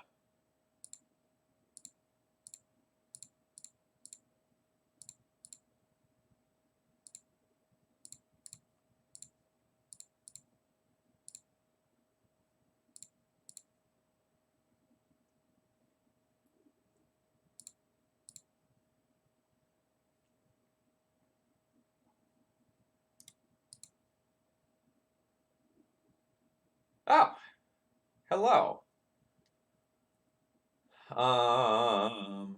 Karn and Chalice are both amazing. I think I'm going to take the Karn here.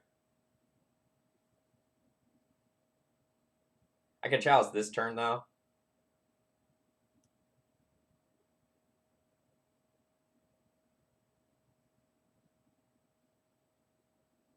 Chalice this turn, played around Daze, not around Pierce. I'm just going to take the Karn.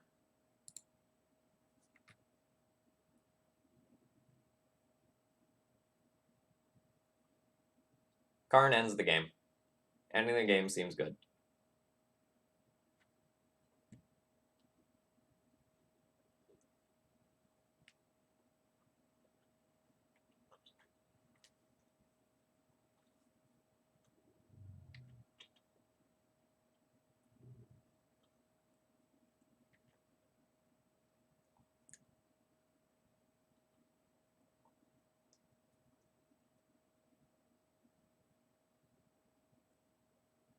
Yeah, I think we're just going to, like, really out-resource my opponent here.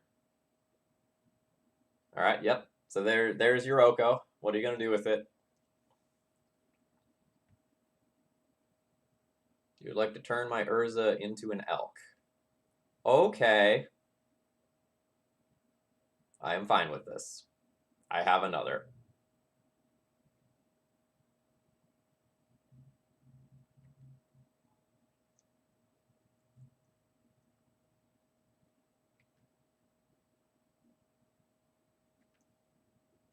Tighten up with your bobble timing, Phil.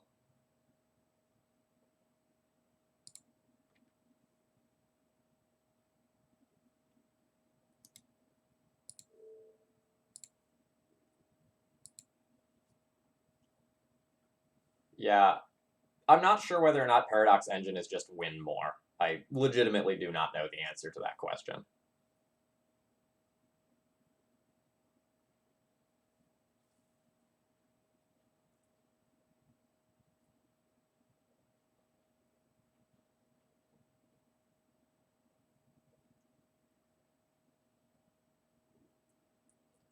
It feels kind of like that's a quality of life thing rather than something that's necessary.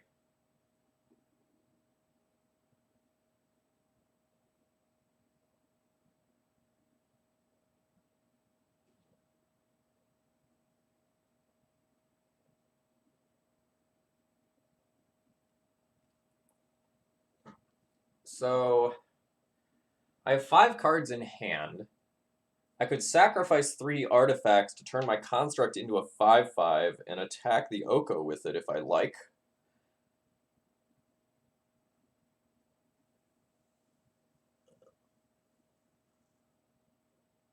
That gets a creature off the board, which is kind of cool. But I don't know that that's better than just doing everything else that I could possibly do this turn.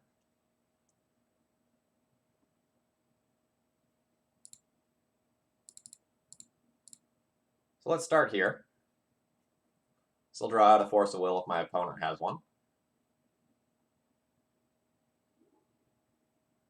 I will keep the Urza that is not an elk.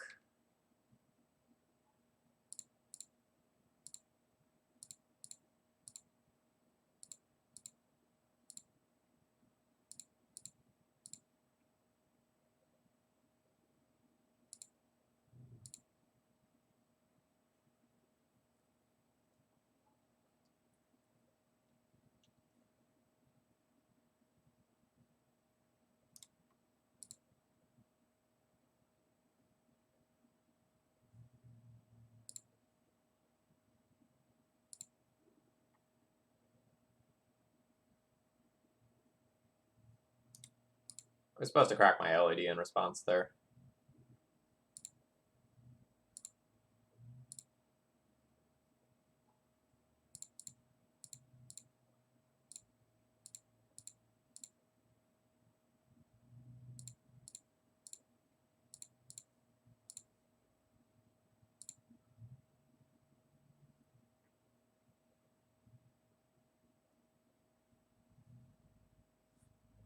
A daze, you say?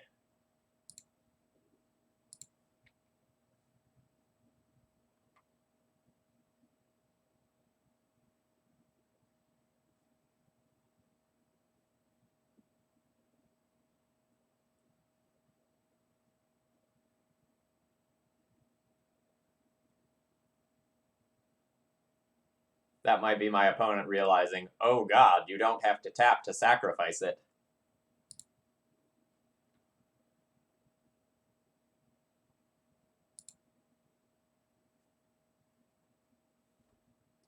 Lion's Eye Diamond is not a fair card. It never has been. It never will be. Alright, there we go. Whew. The games can get, like, surprisingly grindy with this deck. This deck uses a lot of brain power. Alright, so what did we do before?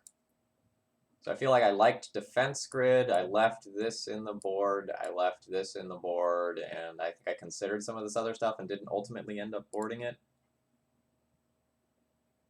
CCBDJC, thank you very much for following. I hope you're enjoying this content. This deck's a little wacky and fun, and I'm loving it.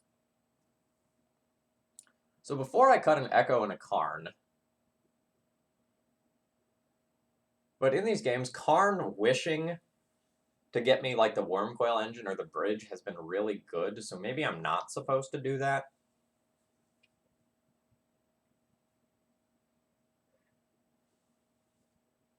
Maybe I'm supposed to trim one Narset, since it is blue-blue.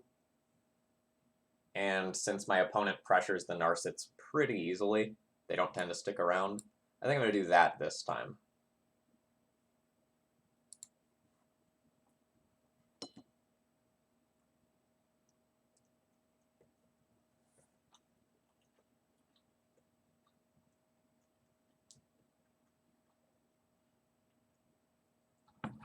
Good morning indeed.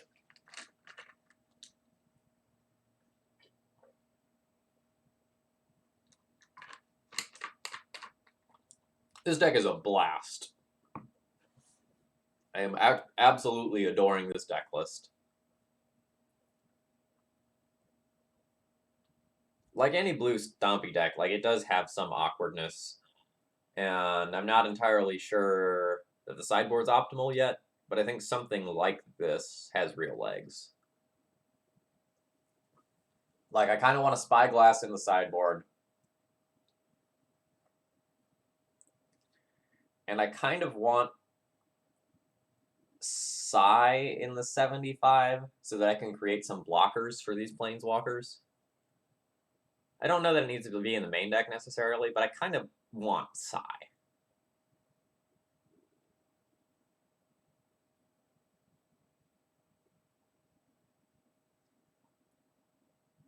I think this hand is good enough to keep.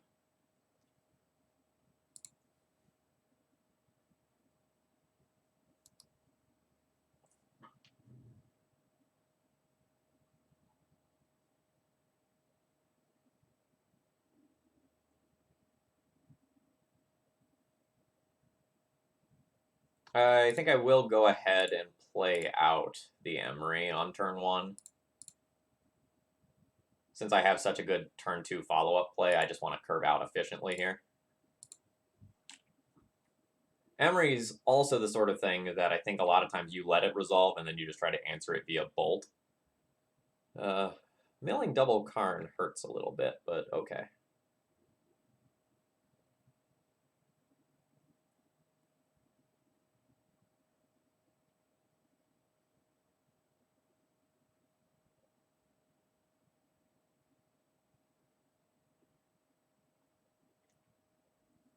Emry allowing me to just cast this Chalice from the graveyard again and again and again is going to be sick.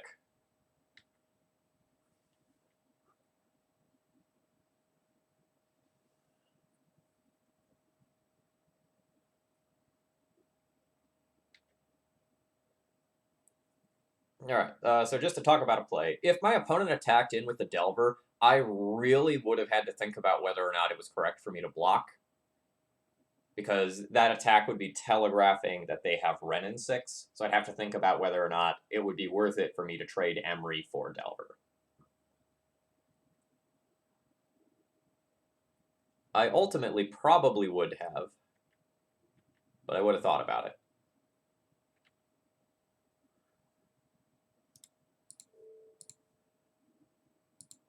Opponent has a Ponder.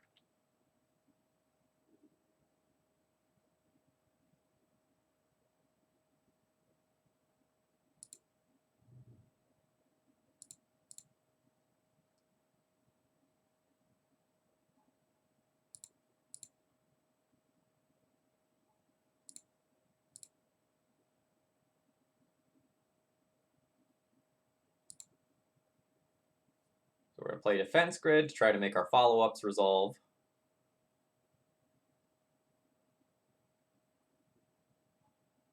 Defense Grid has resolved.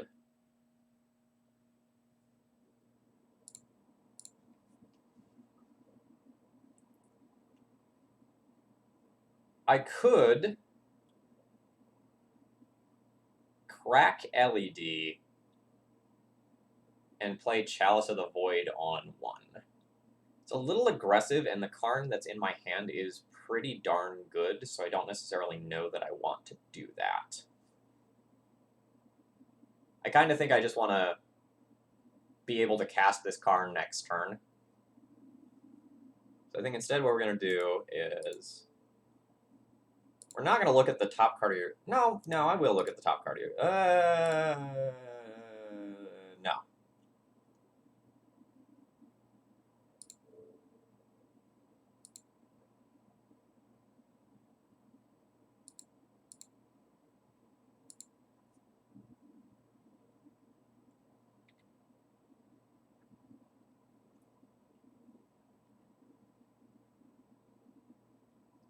Yeah, so this is why we didn't look at the top card of the library. So now I'm going to look at a random card in your hand before you draw. All right, you have a ponder. Cool. I'll let you draw.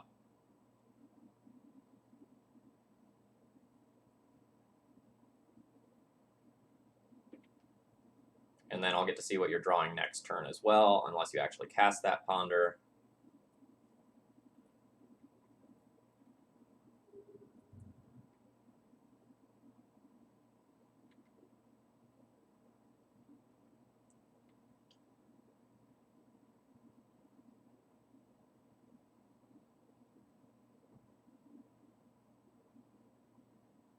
All right, I was shuffle.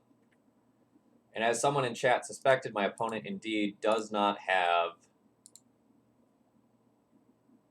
All right, they're going to draw a tropical land. Does not have another land to hit.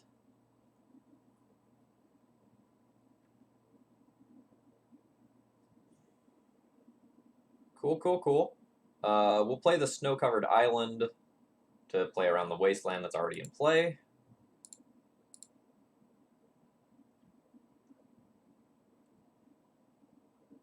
So my stuff is going to just resolve this turn. That's just occurring.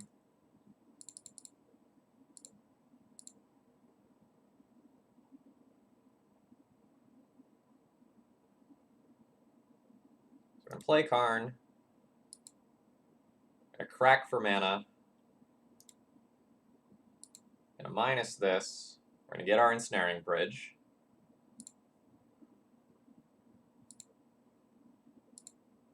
Cast the Ensnaring Bridge. I'm going to use this.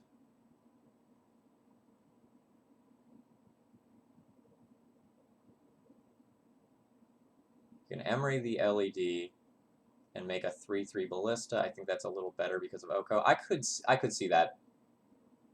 That's true.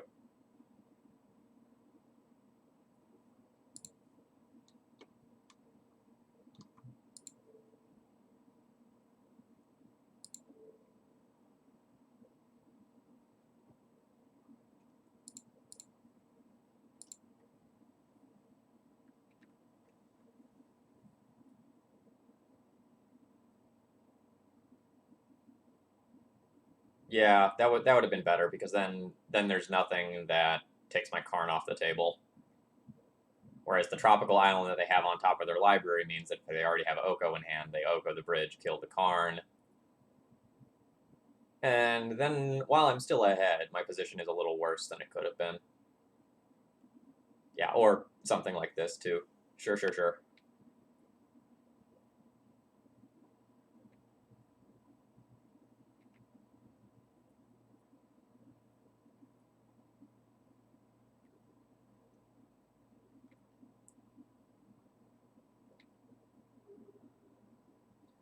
The thing about my line, though, is that it lets me just, like, replay the bridge.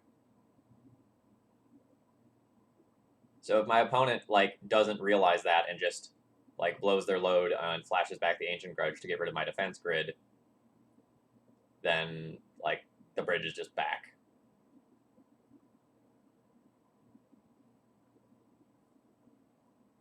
Yeah, so I think I like Whiteface's line of make the 3/3 Ballista better than the line that I took. But I think these lines ultimately are pretty close.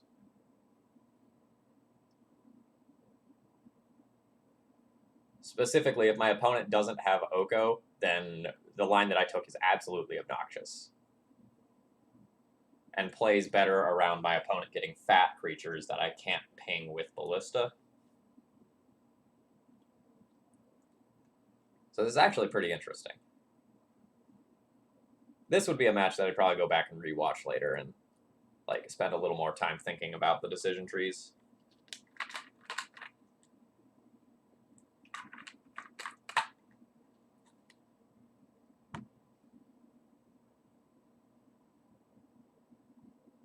Emry being this like crazy one-sided howling mine / demonic tutor sort of thing every turn has been absolutely crazy.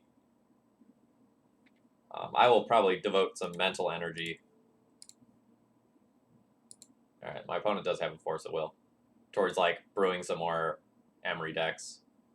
Oh man, super happy to draw that Chalice of the Void.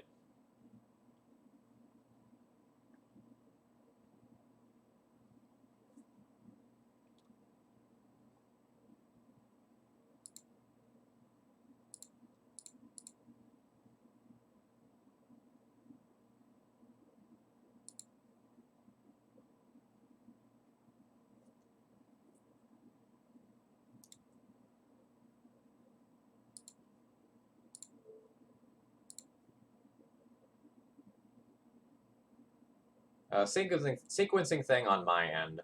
I should have let my Emry ability resolve prior to cracking my LED in case my opponent had surgical extraction. Or no, I have defense grid still. But like, if I didn't have defense grid, that's something I should have done.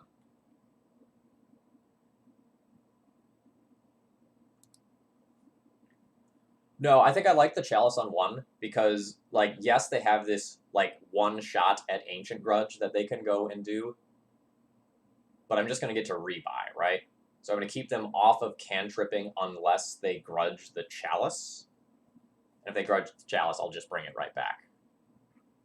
I don't think it's correct to play around, like, basically just Ancient Grudge. So, like, you get Ancient Grudge, Tarmogoyf, Daze on 2. I think I'd rather cut them off of Bolt for my Emry. So, like, now the only way they can take out Emry is by flashing back. Well, alright, not only way, because they could have Dismember like my previous opponent did. Yeah, this has been an absolute insane showcase in how powerful Emry is. Emry might make the spot of, like, best merfolk ever printed. And I know what I'm saying. Like, not necessarily in a vacuum, because, like, in a vacuum, something like True Name Nemesis is absolutely obnoxious. But this is, like, an archetype-defining card that, when left unchecked, just grinds people into the dirt.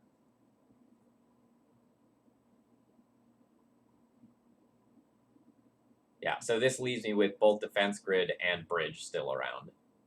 So this is, like, totally fine.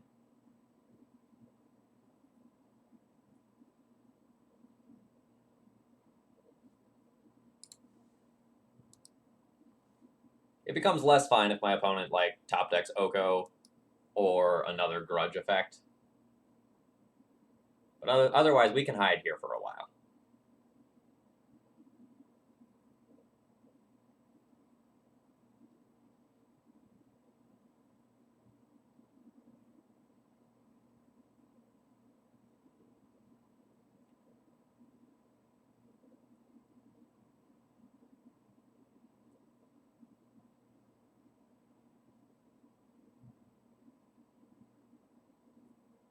Alright, that's a little annoying.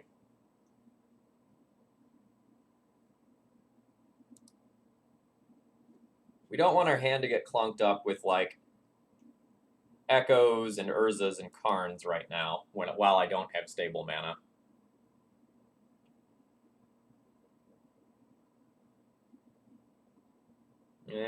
Crap.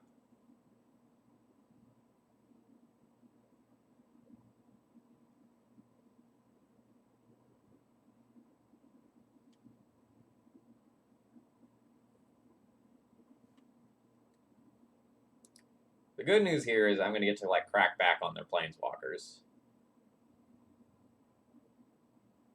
The bad news is everything else.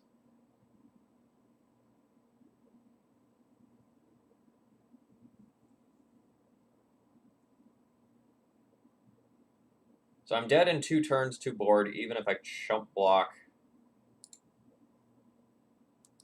I think rather than attack the Planeswalkers here, I'm just going to pass the turn. I'm going to chump block the Tarmogoyf, hope to draw Lion's Eye Diamond, and then do something to get me out of this. I'm not sure what that something is yet, but it involves 7-ish cards.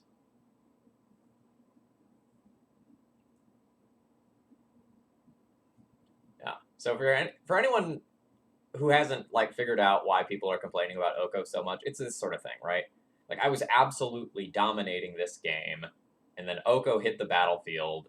It has too much loyalty, so I can't crack it back with this elk and kill it. It invalidated a game-winning hate card. And it's just going to start producing these food tokens that would stabilize my opponent's life total, or every other turn they'll produce a 3/3.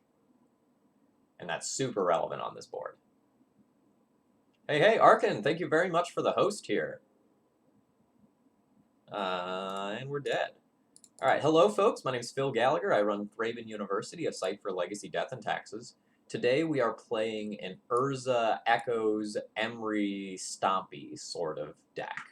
We are going to Game 3 versus Rug Delver, and we will be on the play. Can I ask you a weird question? Do you think Jund at all could be good now?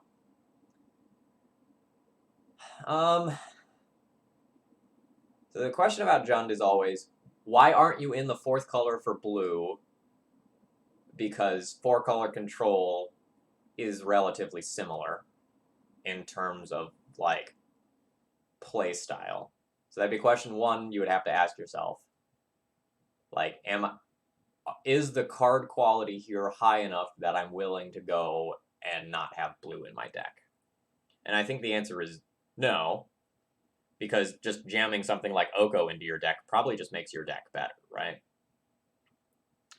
And then the other thing is, are Jund's threats resilient enough that I want to be playing this deck? And I don't know that I want to be on, like, the Dark Confidant deck when a lot of my opponents are going to be playing Wrenn and 6. Alright, so what does my hand do? My hand on turn 2 can probably produce Karn or Narset.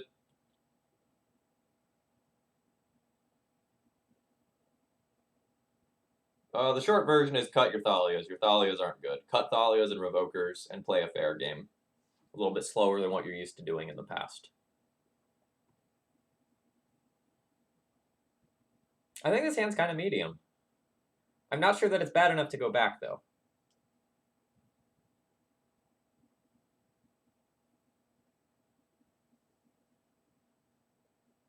I'm going to refill my water and let chat say what they have to say about this one.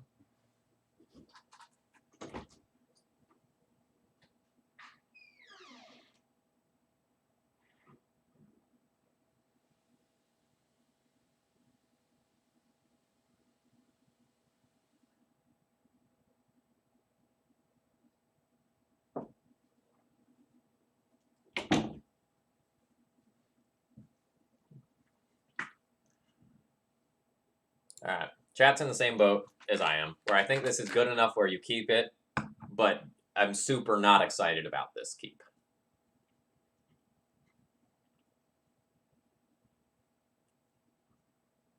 Mana stability is worth a lot versus Delver. I'm also not going to play out the Bobble and Opal this turn. It's like a good Moldify. Yeah, that's an okay way to look at it. I'm not going to play out the Bobble and Opal yet. I'm fine with exposing those to counter magic, given the haymakers that I have in hand.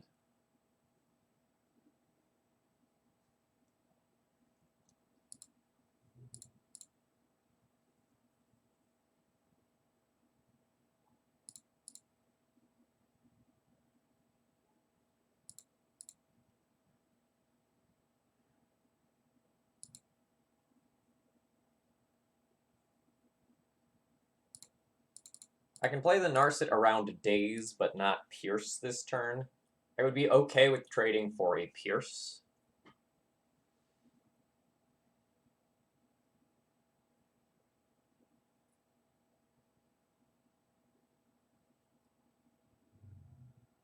Oh, I'm ecstatic to trade for a Force.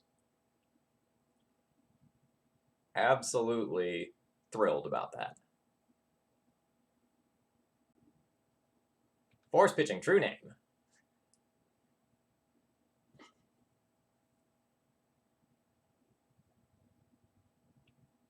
happy with this exchange. If my opponent has another Force of Will, though, and I end up losing this Karn to it, I'm going to be kind of sitting dead in the water and at the mercy of my top decks.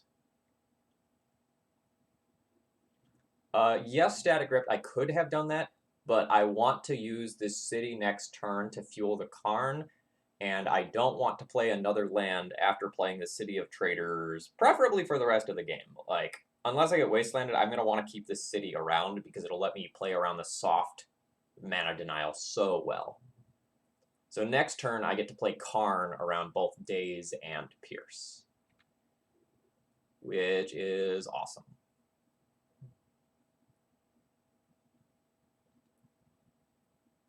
And if my opponent doesn't play out a clock here, all the better for me. Note, we will not be cracking this Bauble so that I can continue to use my Mox Opal for mana.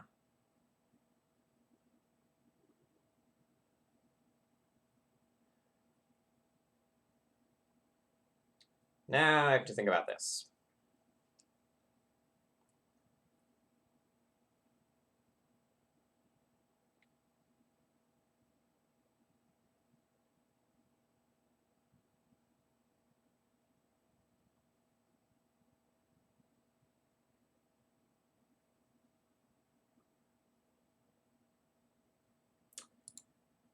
I think I'm going to play my Narset first.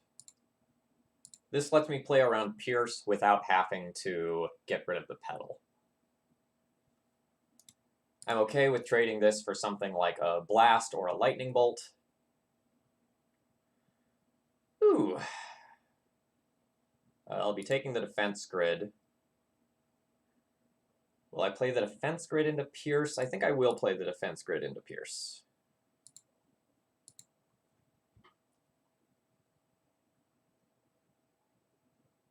Wonderful. Absolutely wonderful.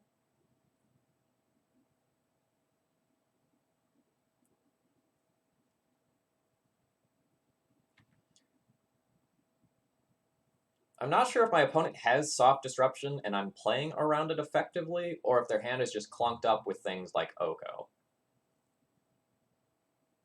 Could be some combination of both.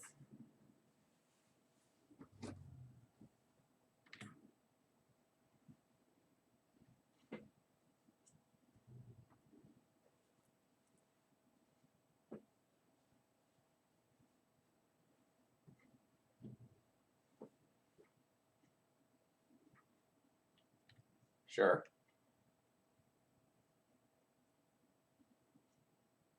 I mean, honestly, I'm kind of happy about that because that means something like Oko isn't just, like, slamming onto the board. Yep, Renin 6 is totally fine. We'll see what they do with it. They might shoot my Narset. Yeah, I think I like that play. So I'll still have Metalcraft if I crack this.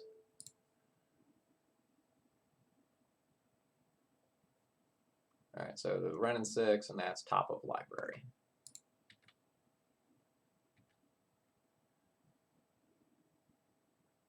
Ooh, okay.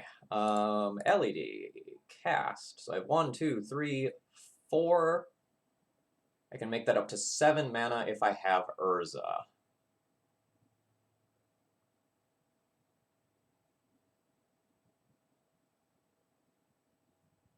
How do I want to play this turn? So if I go Karn minus, I can get something that's 3 or less.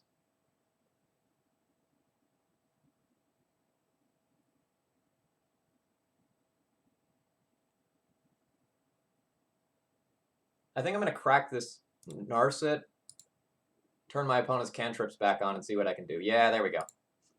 There we go. That seems good.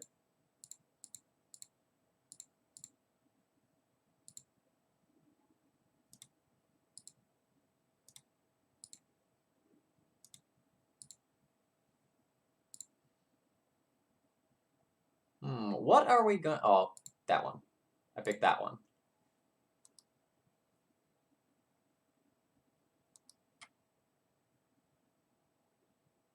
You think my opponent knows they're dead?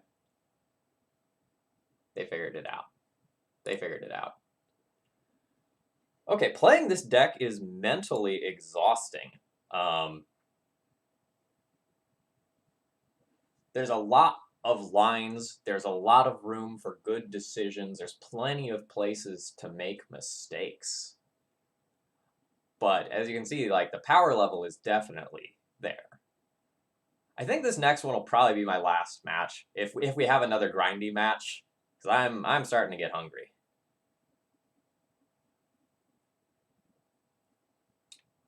This is not the sort of Stompy deck that is just cruising through games. That's even reflected in the mana base, right? Like, so we only have 4 soul lands here. This isn't just the traditional Stompy sort of list where it's like, okay, I slam this Chalice on turn 1, I slam this Trinisphere on turn 2, I try to lock you out of the game ASAP. We are grinding through opponents using Emry, Narset, Karn, Urza. We're going long with this deck list. Yeah, thanks for hanging out for a bit, and thank you for this deck list. This deck list is super fun.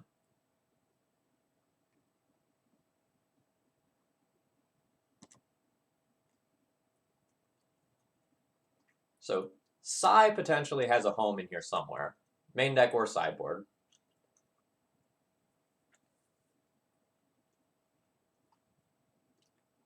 A Sorcerer's Spyglass seems good.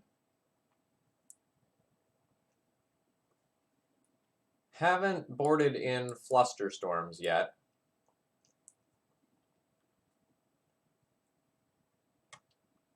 Unsure about whether or not something like Witchbane Orb is actually going to be worth the slot. Oh, hello, hello. Yeah, I don't think I've seen you in chat before. So...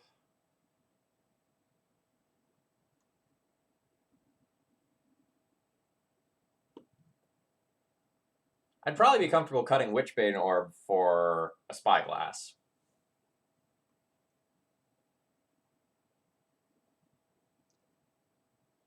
I mean, we've seen the degenerate things that the Echoes did.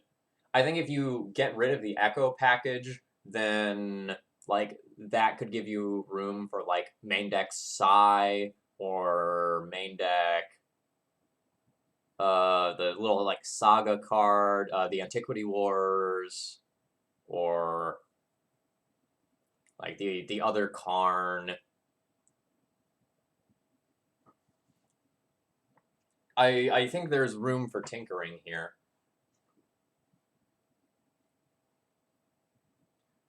The thing I like about the Echo package, though, is that when you mull more than once, the Echo package can really bail you out. Like, we had a 4-card hand that we kept, I think, that had, like, the possibility of echoing, and that brought us back from the brink. I mean, I think Rug Delver is very, very easily the best deck in the format right now. I don't think there's a lot of contention about that.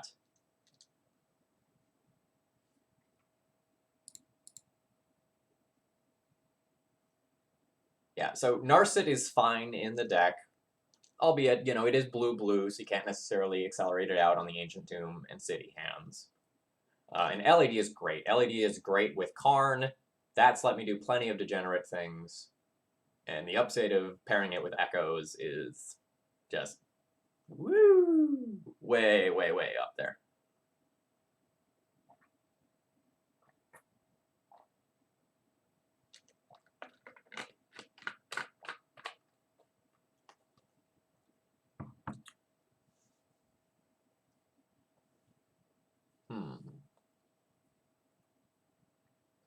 Yeah, the Mystical Disputes are pretty sweet.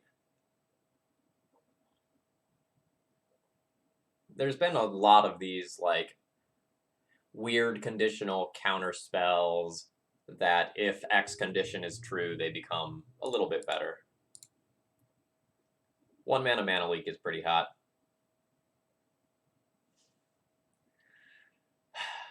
You finally catch me live, and then you have to leave the stream because you get paired against me. Womp, womp, womp, womp. I'm going to give Nathan a second to close the stream here. The good news is that you'll get to go and watch a replay later with good commentary on it.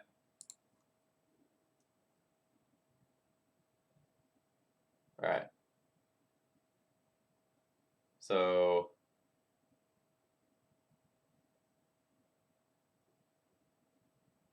Nathan's probably playing D&T. This is a pretty medium hand versus D&T. So I can go land, petal, mox.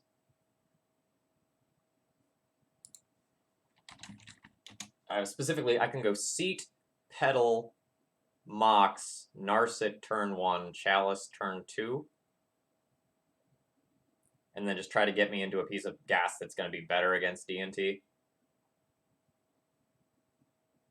Knowing the matchup, this one is kind of close to a mulligan. I'm still going to keep it because Nathan has been testing other things as well, so it's not 100% to be D&T.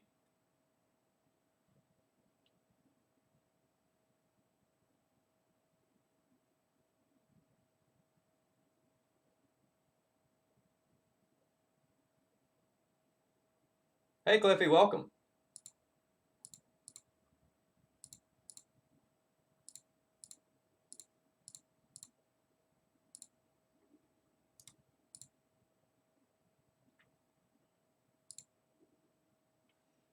Karn seems fine.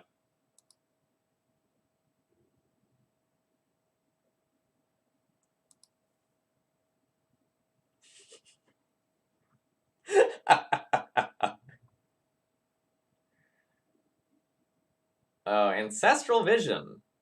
Okay. All right. Narset laughs.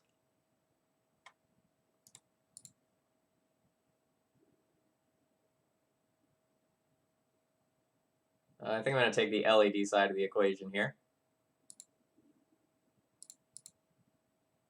That gives me Metalcraft back for Mox Opal.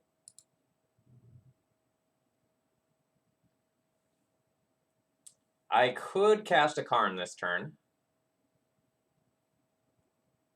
My opponent's 1-drops are also going to be worse as is due to my Narset. But if I take a turn off to play this Chalice, I will also stop something.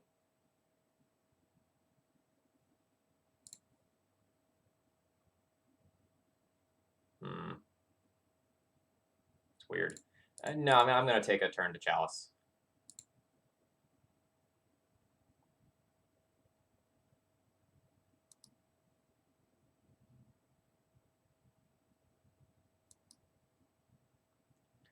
I don't know if my opponent is on like Shardless Bug, Shardless Rug, 4-color Waterfalls, and lacking some of that information, it might just be better to just play this out.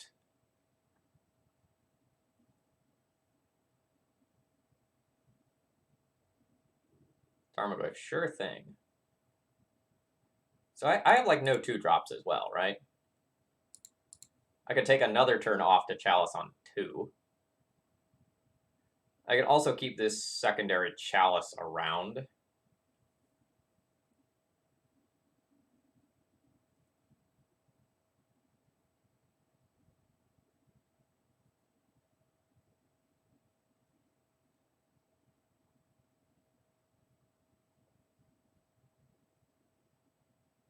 So I can go Karn, crack LED minus get bridge, keep the Tarmogoyf at bay, keep my Narset around.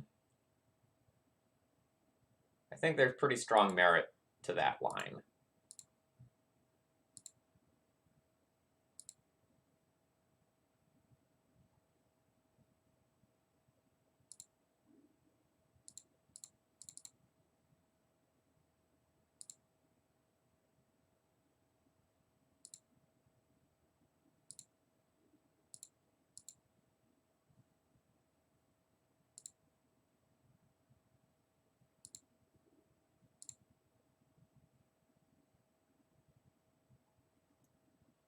No, I think the Ancestral Visions is already checked by my Narset, and if the Narset is defended by Bridge, then I don't need to worry about that in the next couple of turns. So, like, as long as this doesn't die this turn to something, I feel pretty good.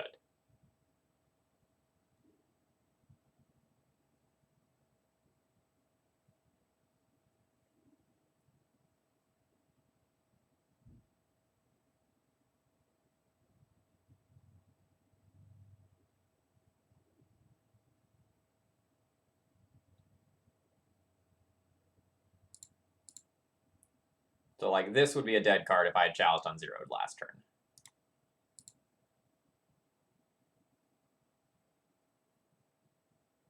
So 4 mana available.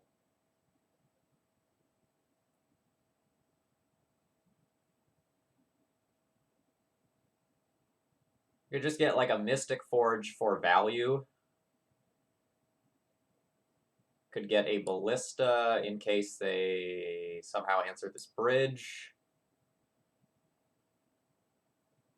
You could just get something and prepare for a future turn.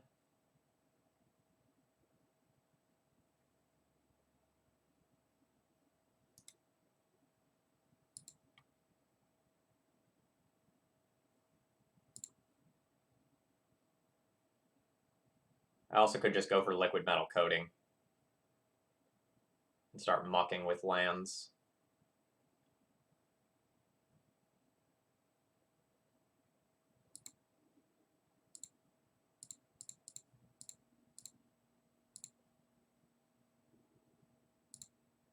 And we're going.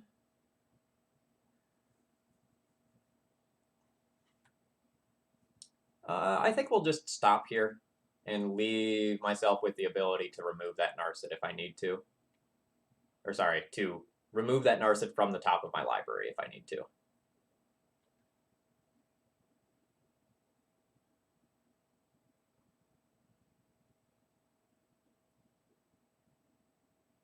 I want to leave it there in case they have Punishing Fire, which they do not.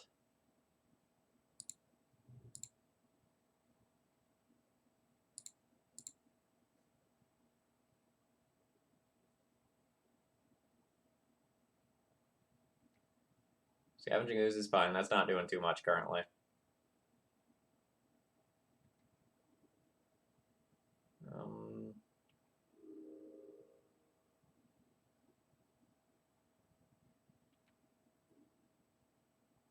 So it seems kind of like that was just a laziness thing, rather than just like not being able to F6 through my turn. Now I'm going to exile that. I don't want to draw that Narset.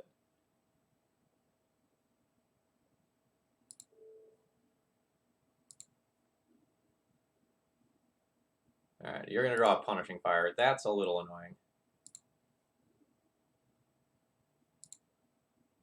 Crashing Footfalls. Okay, so my opponent is on the Rug Rhinos build.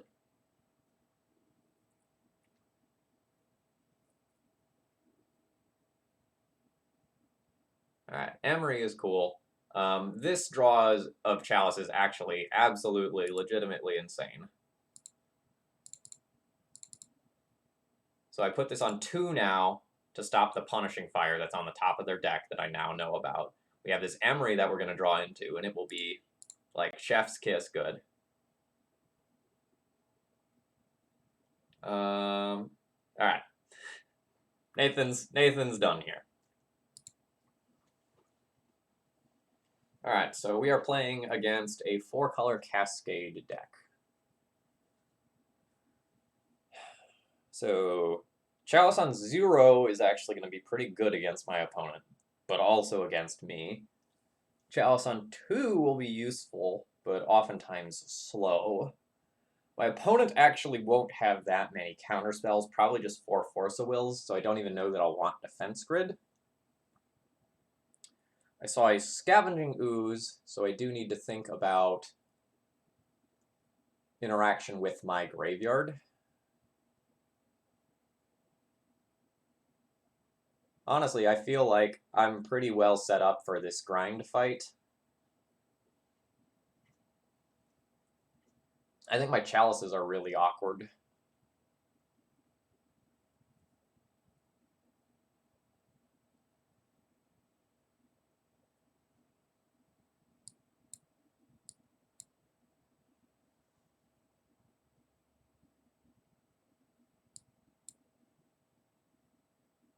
kind of want to play this so I can get a little bit faster. I think since my chalices are awkward, I'm going to go ahead and trim one. They're not bad, to clarify. They are not bad. But I kind of want... I can potentially want chalice on every number between 0 and 2 in this matchup. So... chalice on any one of those given numbers isn't necessarily going to be game-ending. It's possible that trimming like a Narset will be better than trimming a chalice, though.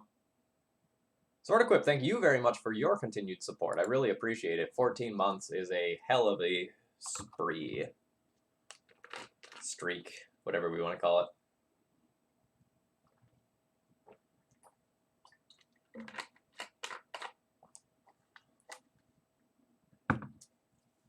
Keep or mull? We're gonna keep this one.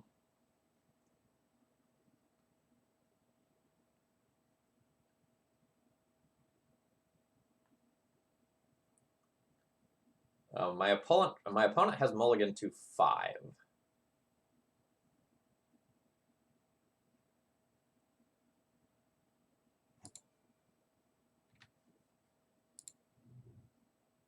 Not So Silent Bob, thank you very much for following. Hope you're enjoying the content. I'm having a lot of fun with this ridiculousness.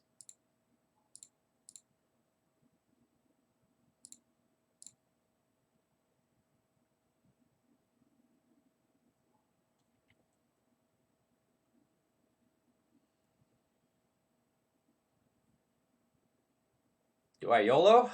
Do I YOLO? My opponent on 3 cards.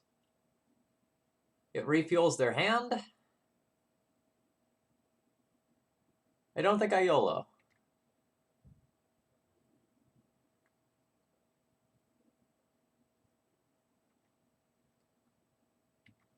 I mostly don't want to YOLO because my graveyard is so incredibly powerful right now.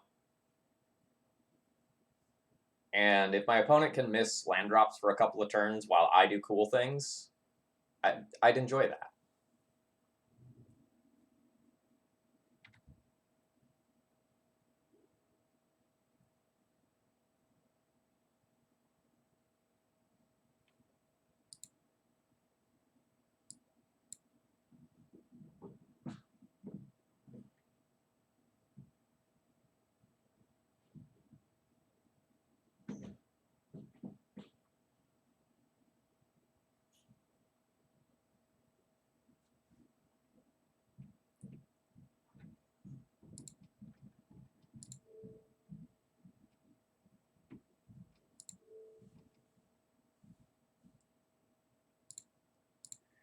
I think this is a difficult to play turn. There's a lot of different things that you can do here that hedge against various things.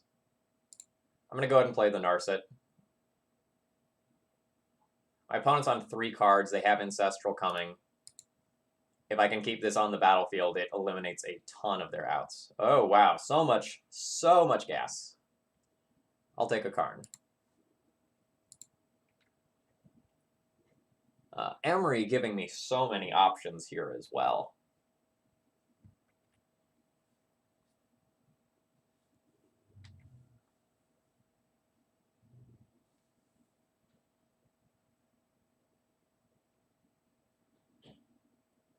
Oh, no.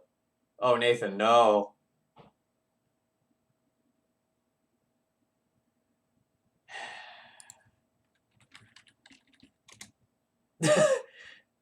GG's.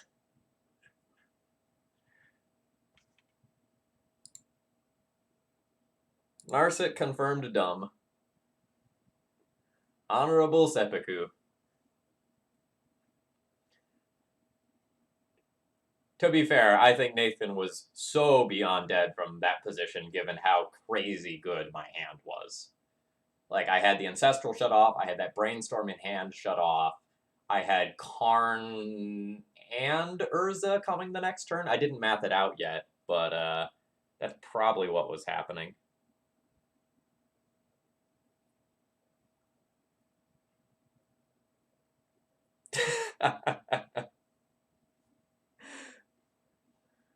Don't feel too bad, Nathan, because my hand there was absolutely stacked.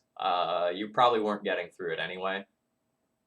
So I had Karn, Urza, and Echoes in hand. So I was in super, super good shape moving forward in that game. And I also just had like Emry in graveyard as an additional just like draw another card every turn. This deck's dumb. That match went quickly, so let's see if we can get the 5-0 on stream here. More importantly, let's see if I can get the 5-0 on stream and then get my deck list published instead of Whiteface's deck lists and just like steal the glory. Seriously though, not my deck list. Whiteface has made this one, and it is like chef's kiss good. I love this deck. But seriously, mentally I'm drained. So we've done 4 matches with this plus a match with D&T.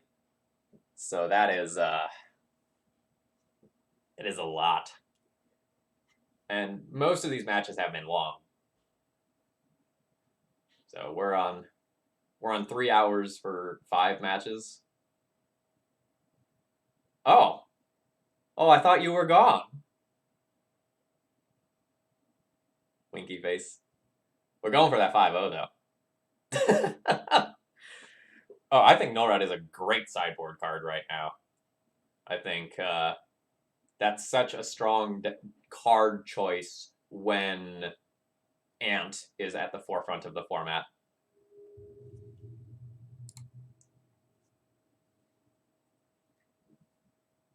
I would like to play first.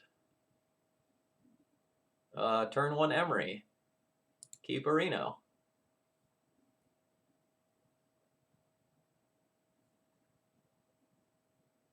Opponent has mulliganed once. My biggest decision here is whether to lead on Island or Seat of the Synod.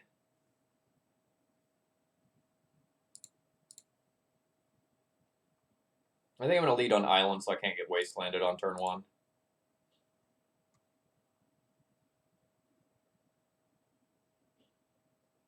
The rudest. I mean, I'm just happy that I can give you something to watch on your way to wherever you're going. I was going to say work, but it's Saturday. All right, super happy to see a Chalice in my graveyard now. We might end up playing Seat next turn rather than just jamming Karn. Never mind, we're probably just jamming Karn against basic Mountain.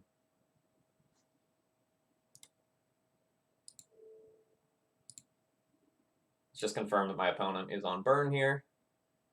Oh no, we see a Force of Will. Force of Will plus basic Mountain. That probably means blue-red Delver.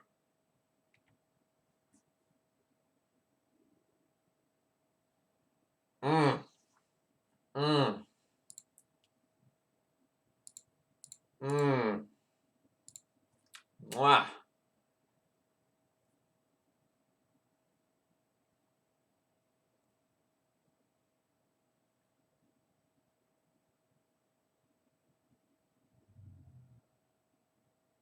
The game continues.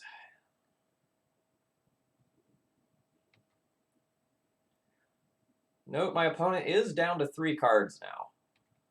Karn is very likely to resolve. I'm going to kind of hope to not see a threat like Storm Chaser Mage or Delver this turn. Nope, there we go. There's a Delver.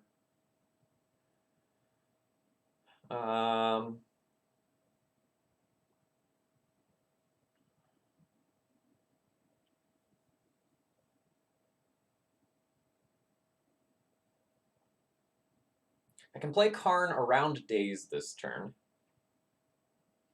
Or I can play Karn into Daze and keep my city for later threats that I draw.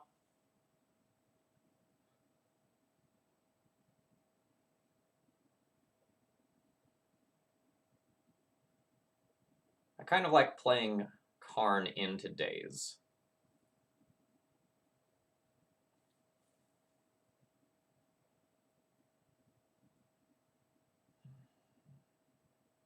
But I think it's close. So let's think about what I'm going to get either way. It's probably just Walking Ballista.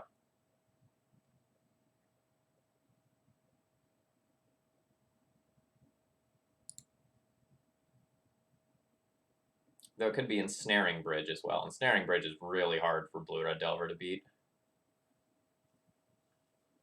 Especially since I'm at 20 as of right now.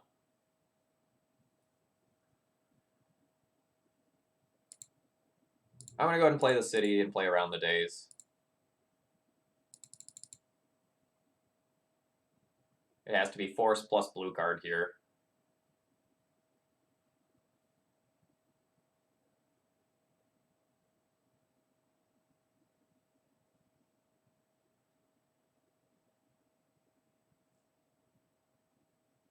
This is a long pause.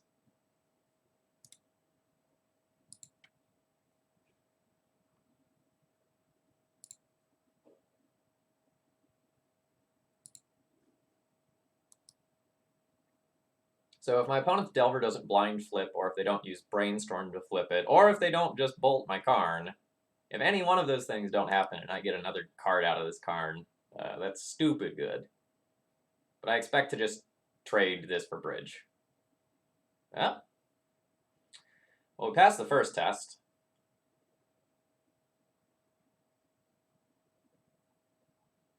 Nom-Carver, I don't think so. I think if we end up going one of those routes, we open ourselves up to Blind Flip Delver plus Lightning Bolt on Karn, and I don't think I want that to happen.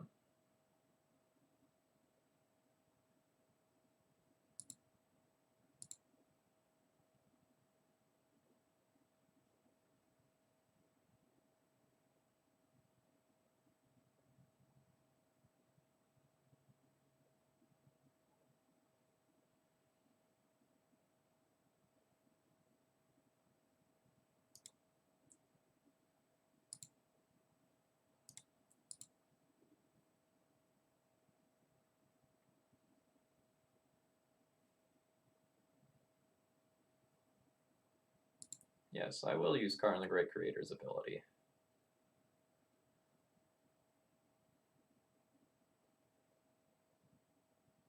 So Delver did not flip, right?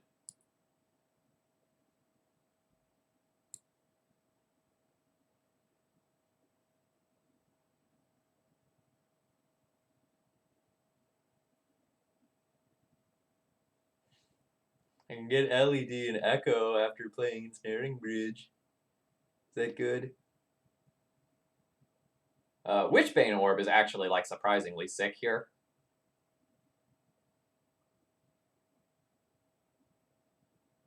Defense Grid also pretty strong, because I can, like, Defense Grid, then Ensnaring Bridge afterwards. And I think that's very good. I could also just get, like, Wormcoil Engine, cast Wormcoil Engine, and ignore the bridge that I just got previously.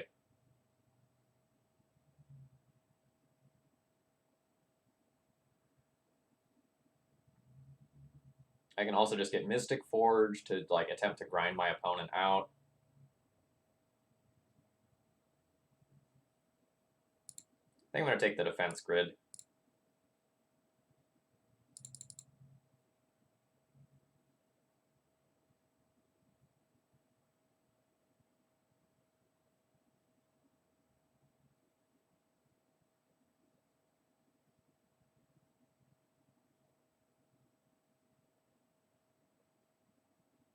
I think the best choices that turn are Defense Grid and LED, and if you get LED, you're using it just to empty your hand, not to cast Echo and go ham.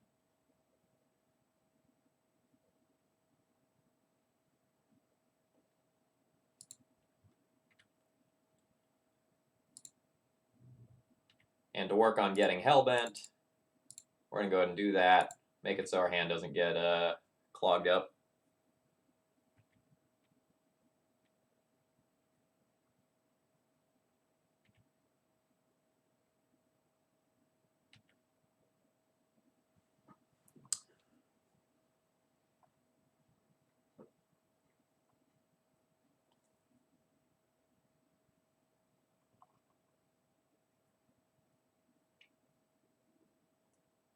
So I think we're pretty favored with this game going long. The Arcanist and the Delver can both still attack right now, so that's something to keep in mind. I am under a clock. But we have so many good top decks, and if they're all resolving, like, just absolutely great for me.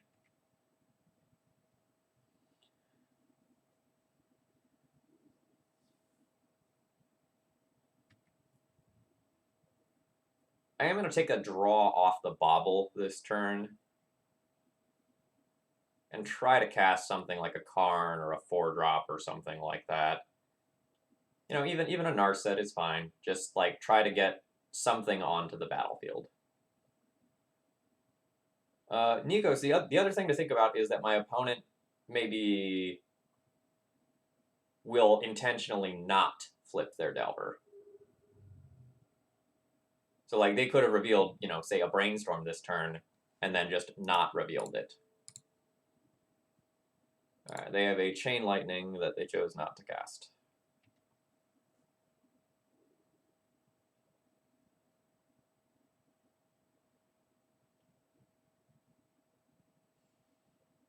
I don't think these lists are playing Price of Progress right now.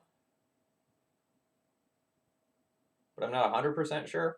So I'm going to lead on my Snow-Covered Island first. If I have to cast Echo, I have to cast Echo. Like, so be it. But I probably won't do it unless I know that it's going to resolve.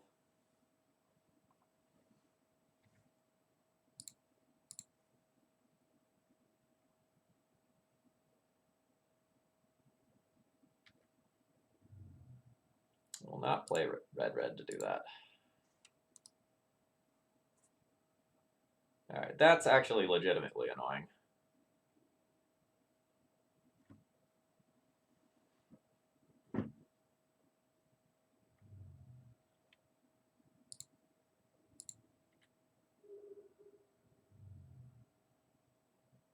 Man, if I keep drawing lands like this, I will just lose the game.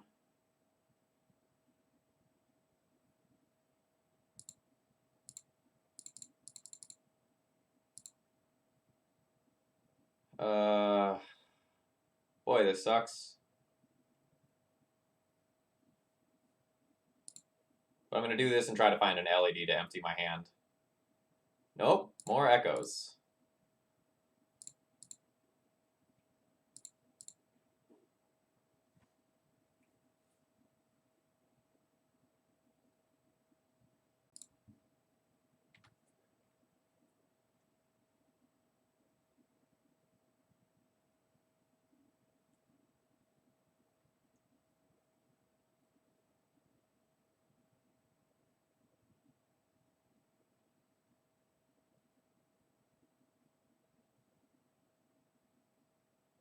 So we were looking for either LED or Mana plus Chalice that turn, and we didn't hit either.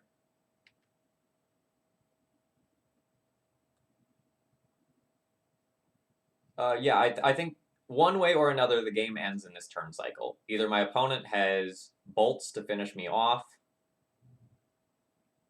or I probably just win the game on the spot.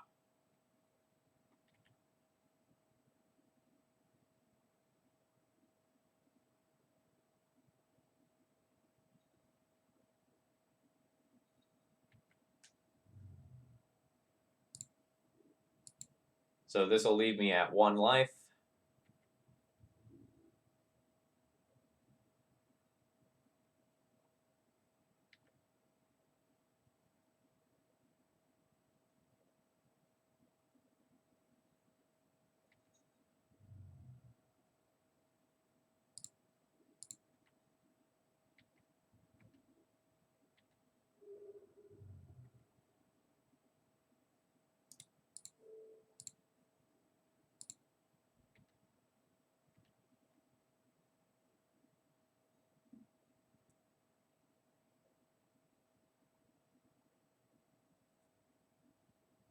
I'm trying to hit another piece of artifact mana with this bauble, in case that wasn't clear.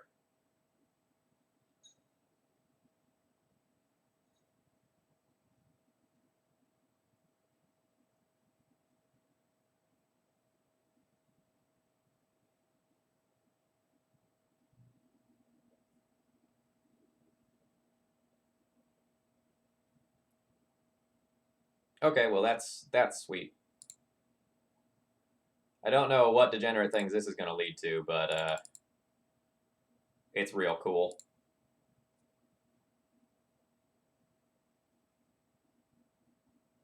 So since my opponent tapped out for True Name Nemesis and Defense Crid is in play, like we're just good to go here.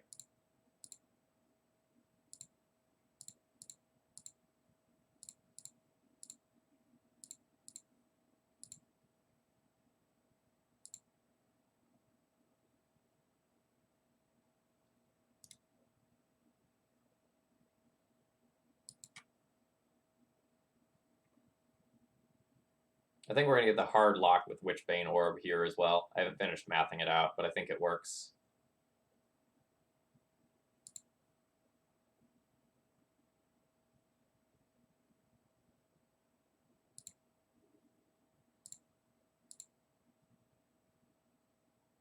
No, we're going to beat Bolt.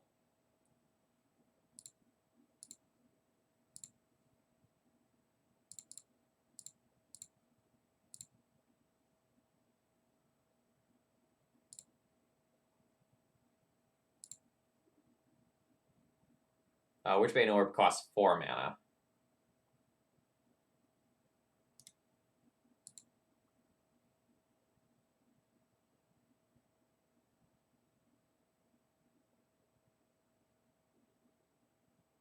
It's okay. All right. No. All right.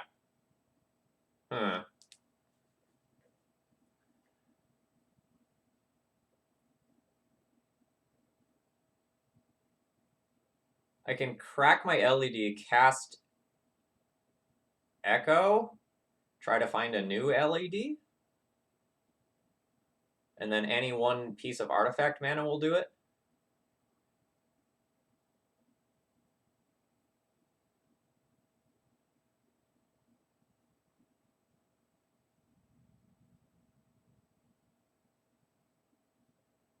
It's maybe greedy.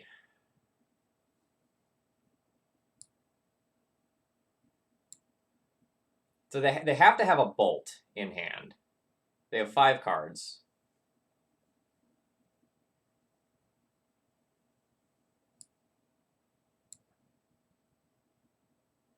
I don't think I do it.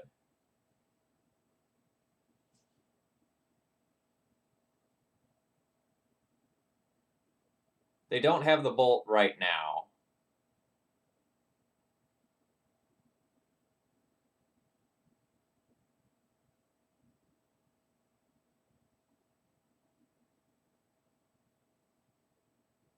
If I Echo, I have to find another LED or I die, so I don't think I do that.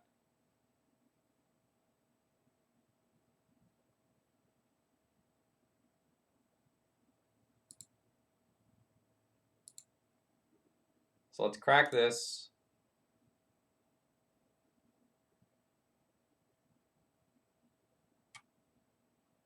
I have 3 mana. So we'll minus the Karn. Say yes. We'll just grab something that we can play out. Let's say liquid metal coating.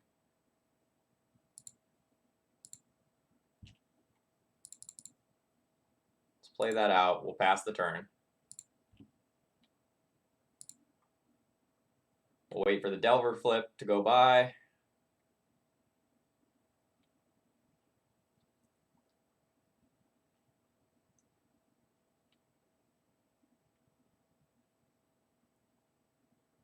Yeah, we're gonna code a red source.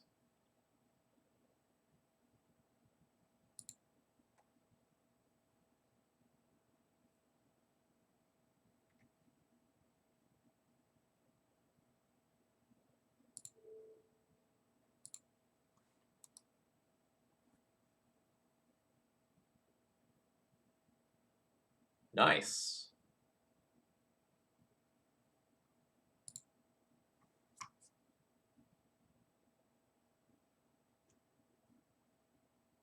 Didn't really expect to get there that one after my hand clunked up for so long. So when I made my bridge play initially, I think that was wrong. I think with the initial one, I should have gotten something else other than the bridge since I had the Echo in hand. Like, I was reasoning that I could totally live with them having a 1/1 Delver, but I didn't think hard enough about like how bad an Arcanist would be for me on that board.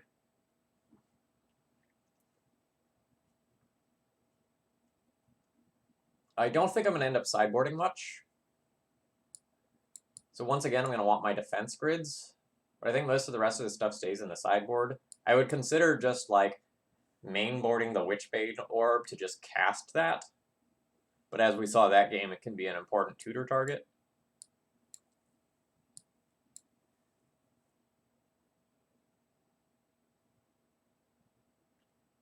So I think I'm going to do what I've done the last couple of times, where I trim like a Narset and an Echo and call that good.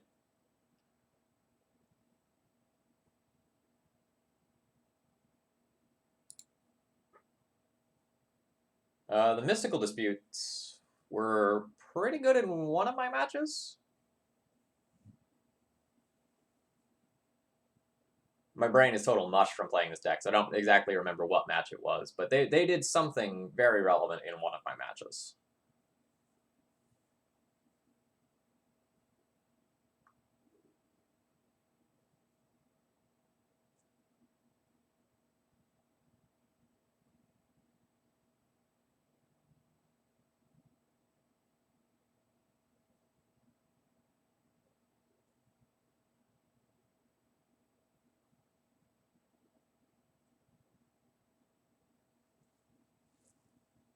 Give me a hand to talk about. Please. By the way, I'm just going to take this opportunity to say, if you're enjoying this content, please consider following the channel or doing something else to support the channel. I'm usually streaming Legacy on Saturday mornings and Monday nights Eastern Time. And then I have a YouTube series where I put up D&T matches every weekday, Monday through Friday. If you want to see one of your decks featured on stream, it is a $12 donation. And that keeps the channel going and sweet Legacy content flowing. I will keep this hand. We get to produce a turn 1 Emry, which maybe isn't going to live. But then we get a couple of redraws here, and we have LED that we could potentially do something busted with. I don't think this is like an A+ hand given the matchup, because I think this is pretty likely to just die. But we might do some cool things along the way.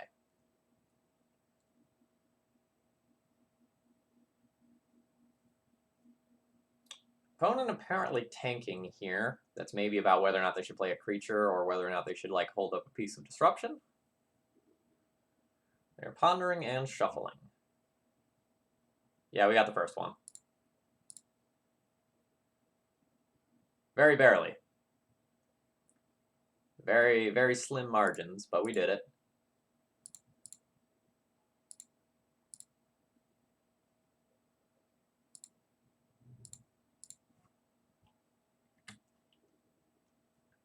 Alright, so there's a Chalice in the graveyard that I can play next turn if Emry is still around. Let's look at the top card of your library now. It's a Chain Lightning. Alright. That'll mean goodbye, Emry. That's okay. We get a lot of redraws. We have an Urza coming.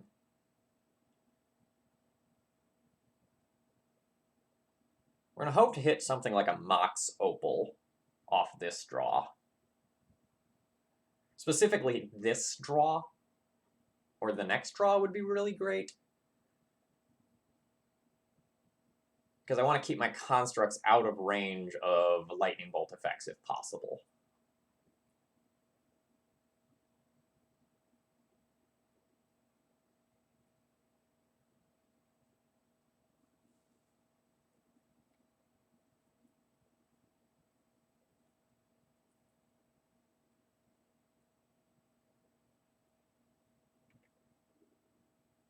Okay, Chalice is great.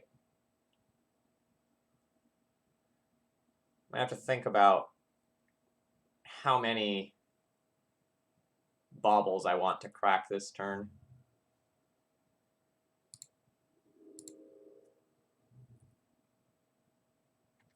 The answer might just be all of them, because I want to hit... Like, there are a lot of different things that I could want to hit right now. And I don't see myself playing Urza this turn now that I have this Chalice.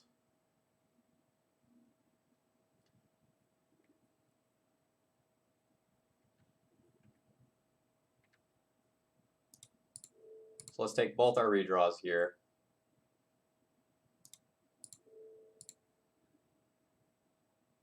Alright, so we have Wasteland and Scalding Tarn to think about.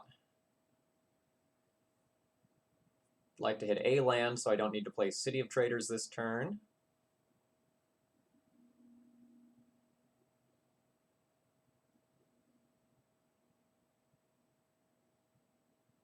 I guess awkwardly, by sacking both of those, I did take myself temporarily off of Mox Opal as a potential mana source as a draw.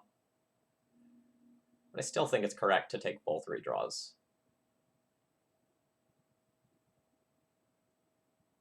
It's close, though.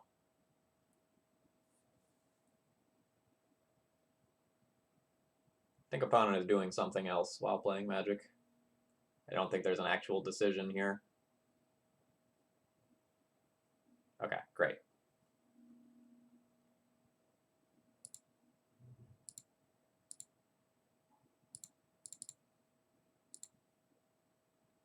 Alright, and that just resolved.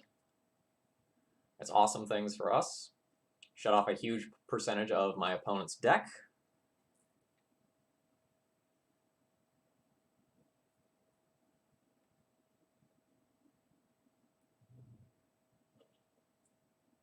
No, my opponent is very likely to have things like Smash to Smithereens that can answer a Chalice. They're also going to have threats like True Name Nemesis or something like that at higher converted mana costs, so this isn't just, you know, game over right here or anything.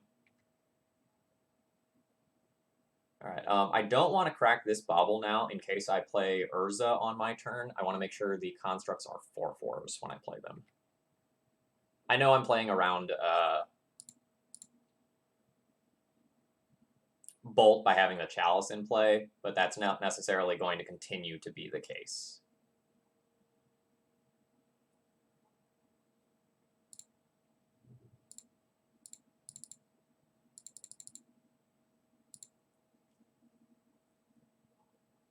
Oh wow, our Urza has resolved too?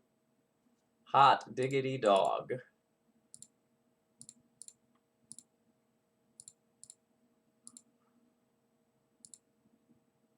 That probably means this resolves.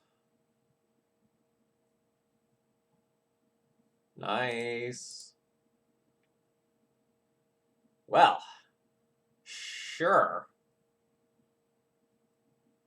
It's an absolute abundance of riches here.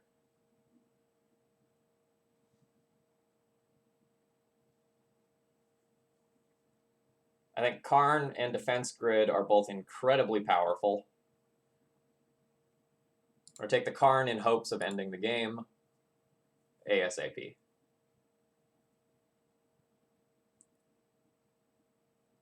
Alright, folks. That's the 5-0. Good stuff. Super happy with that. Whitefaces shipped me a stellar deck list. Really happy with that. So, Daniel, yes, I think there are those worlds, but if we think about the worlds where off Narset we hit something like a Karn or an Echo, then continuing to have access to that LED is potentially better. Right? So like Karn the following turn with that LED still in play means that we can very easily get the Mycosynth lockout. And if we hit an Echo off our Narset, well, I guess either way that works. But I don't think 3 additional mana is enough additional mana that it's worth going all in on that there. Yeah, they have Wasteland, but we have Urza, right? So we have 2 lands plus, what do we have? 5 artifacts in the back row plus a construct token, so that's 8. The LED brings us to 11, which is enough for still Mycosynth, Lattice, and Karn. So I think keeping the LED around has good returns.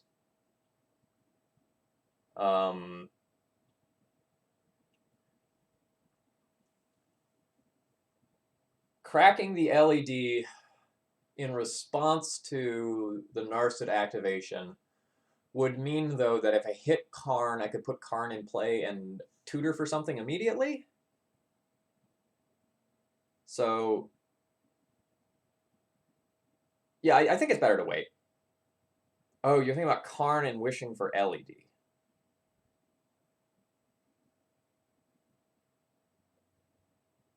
To have Lattice lock the following turn. Oh, okay, yeah.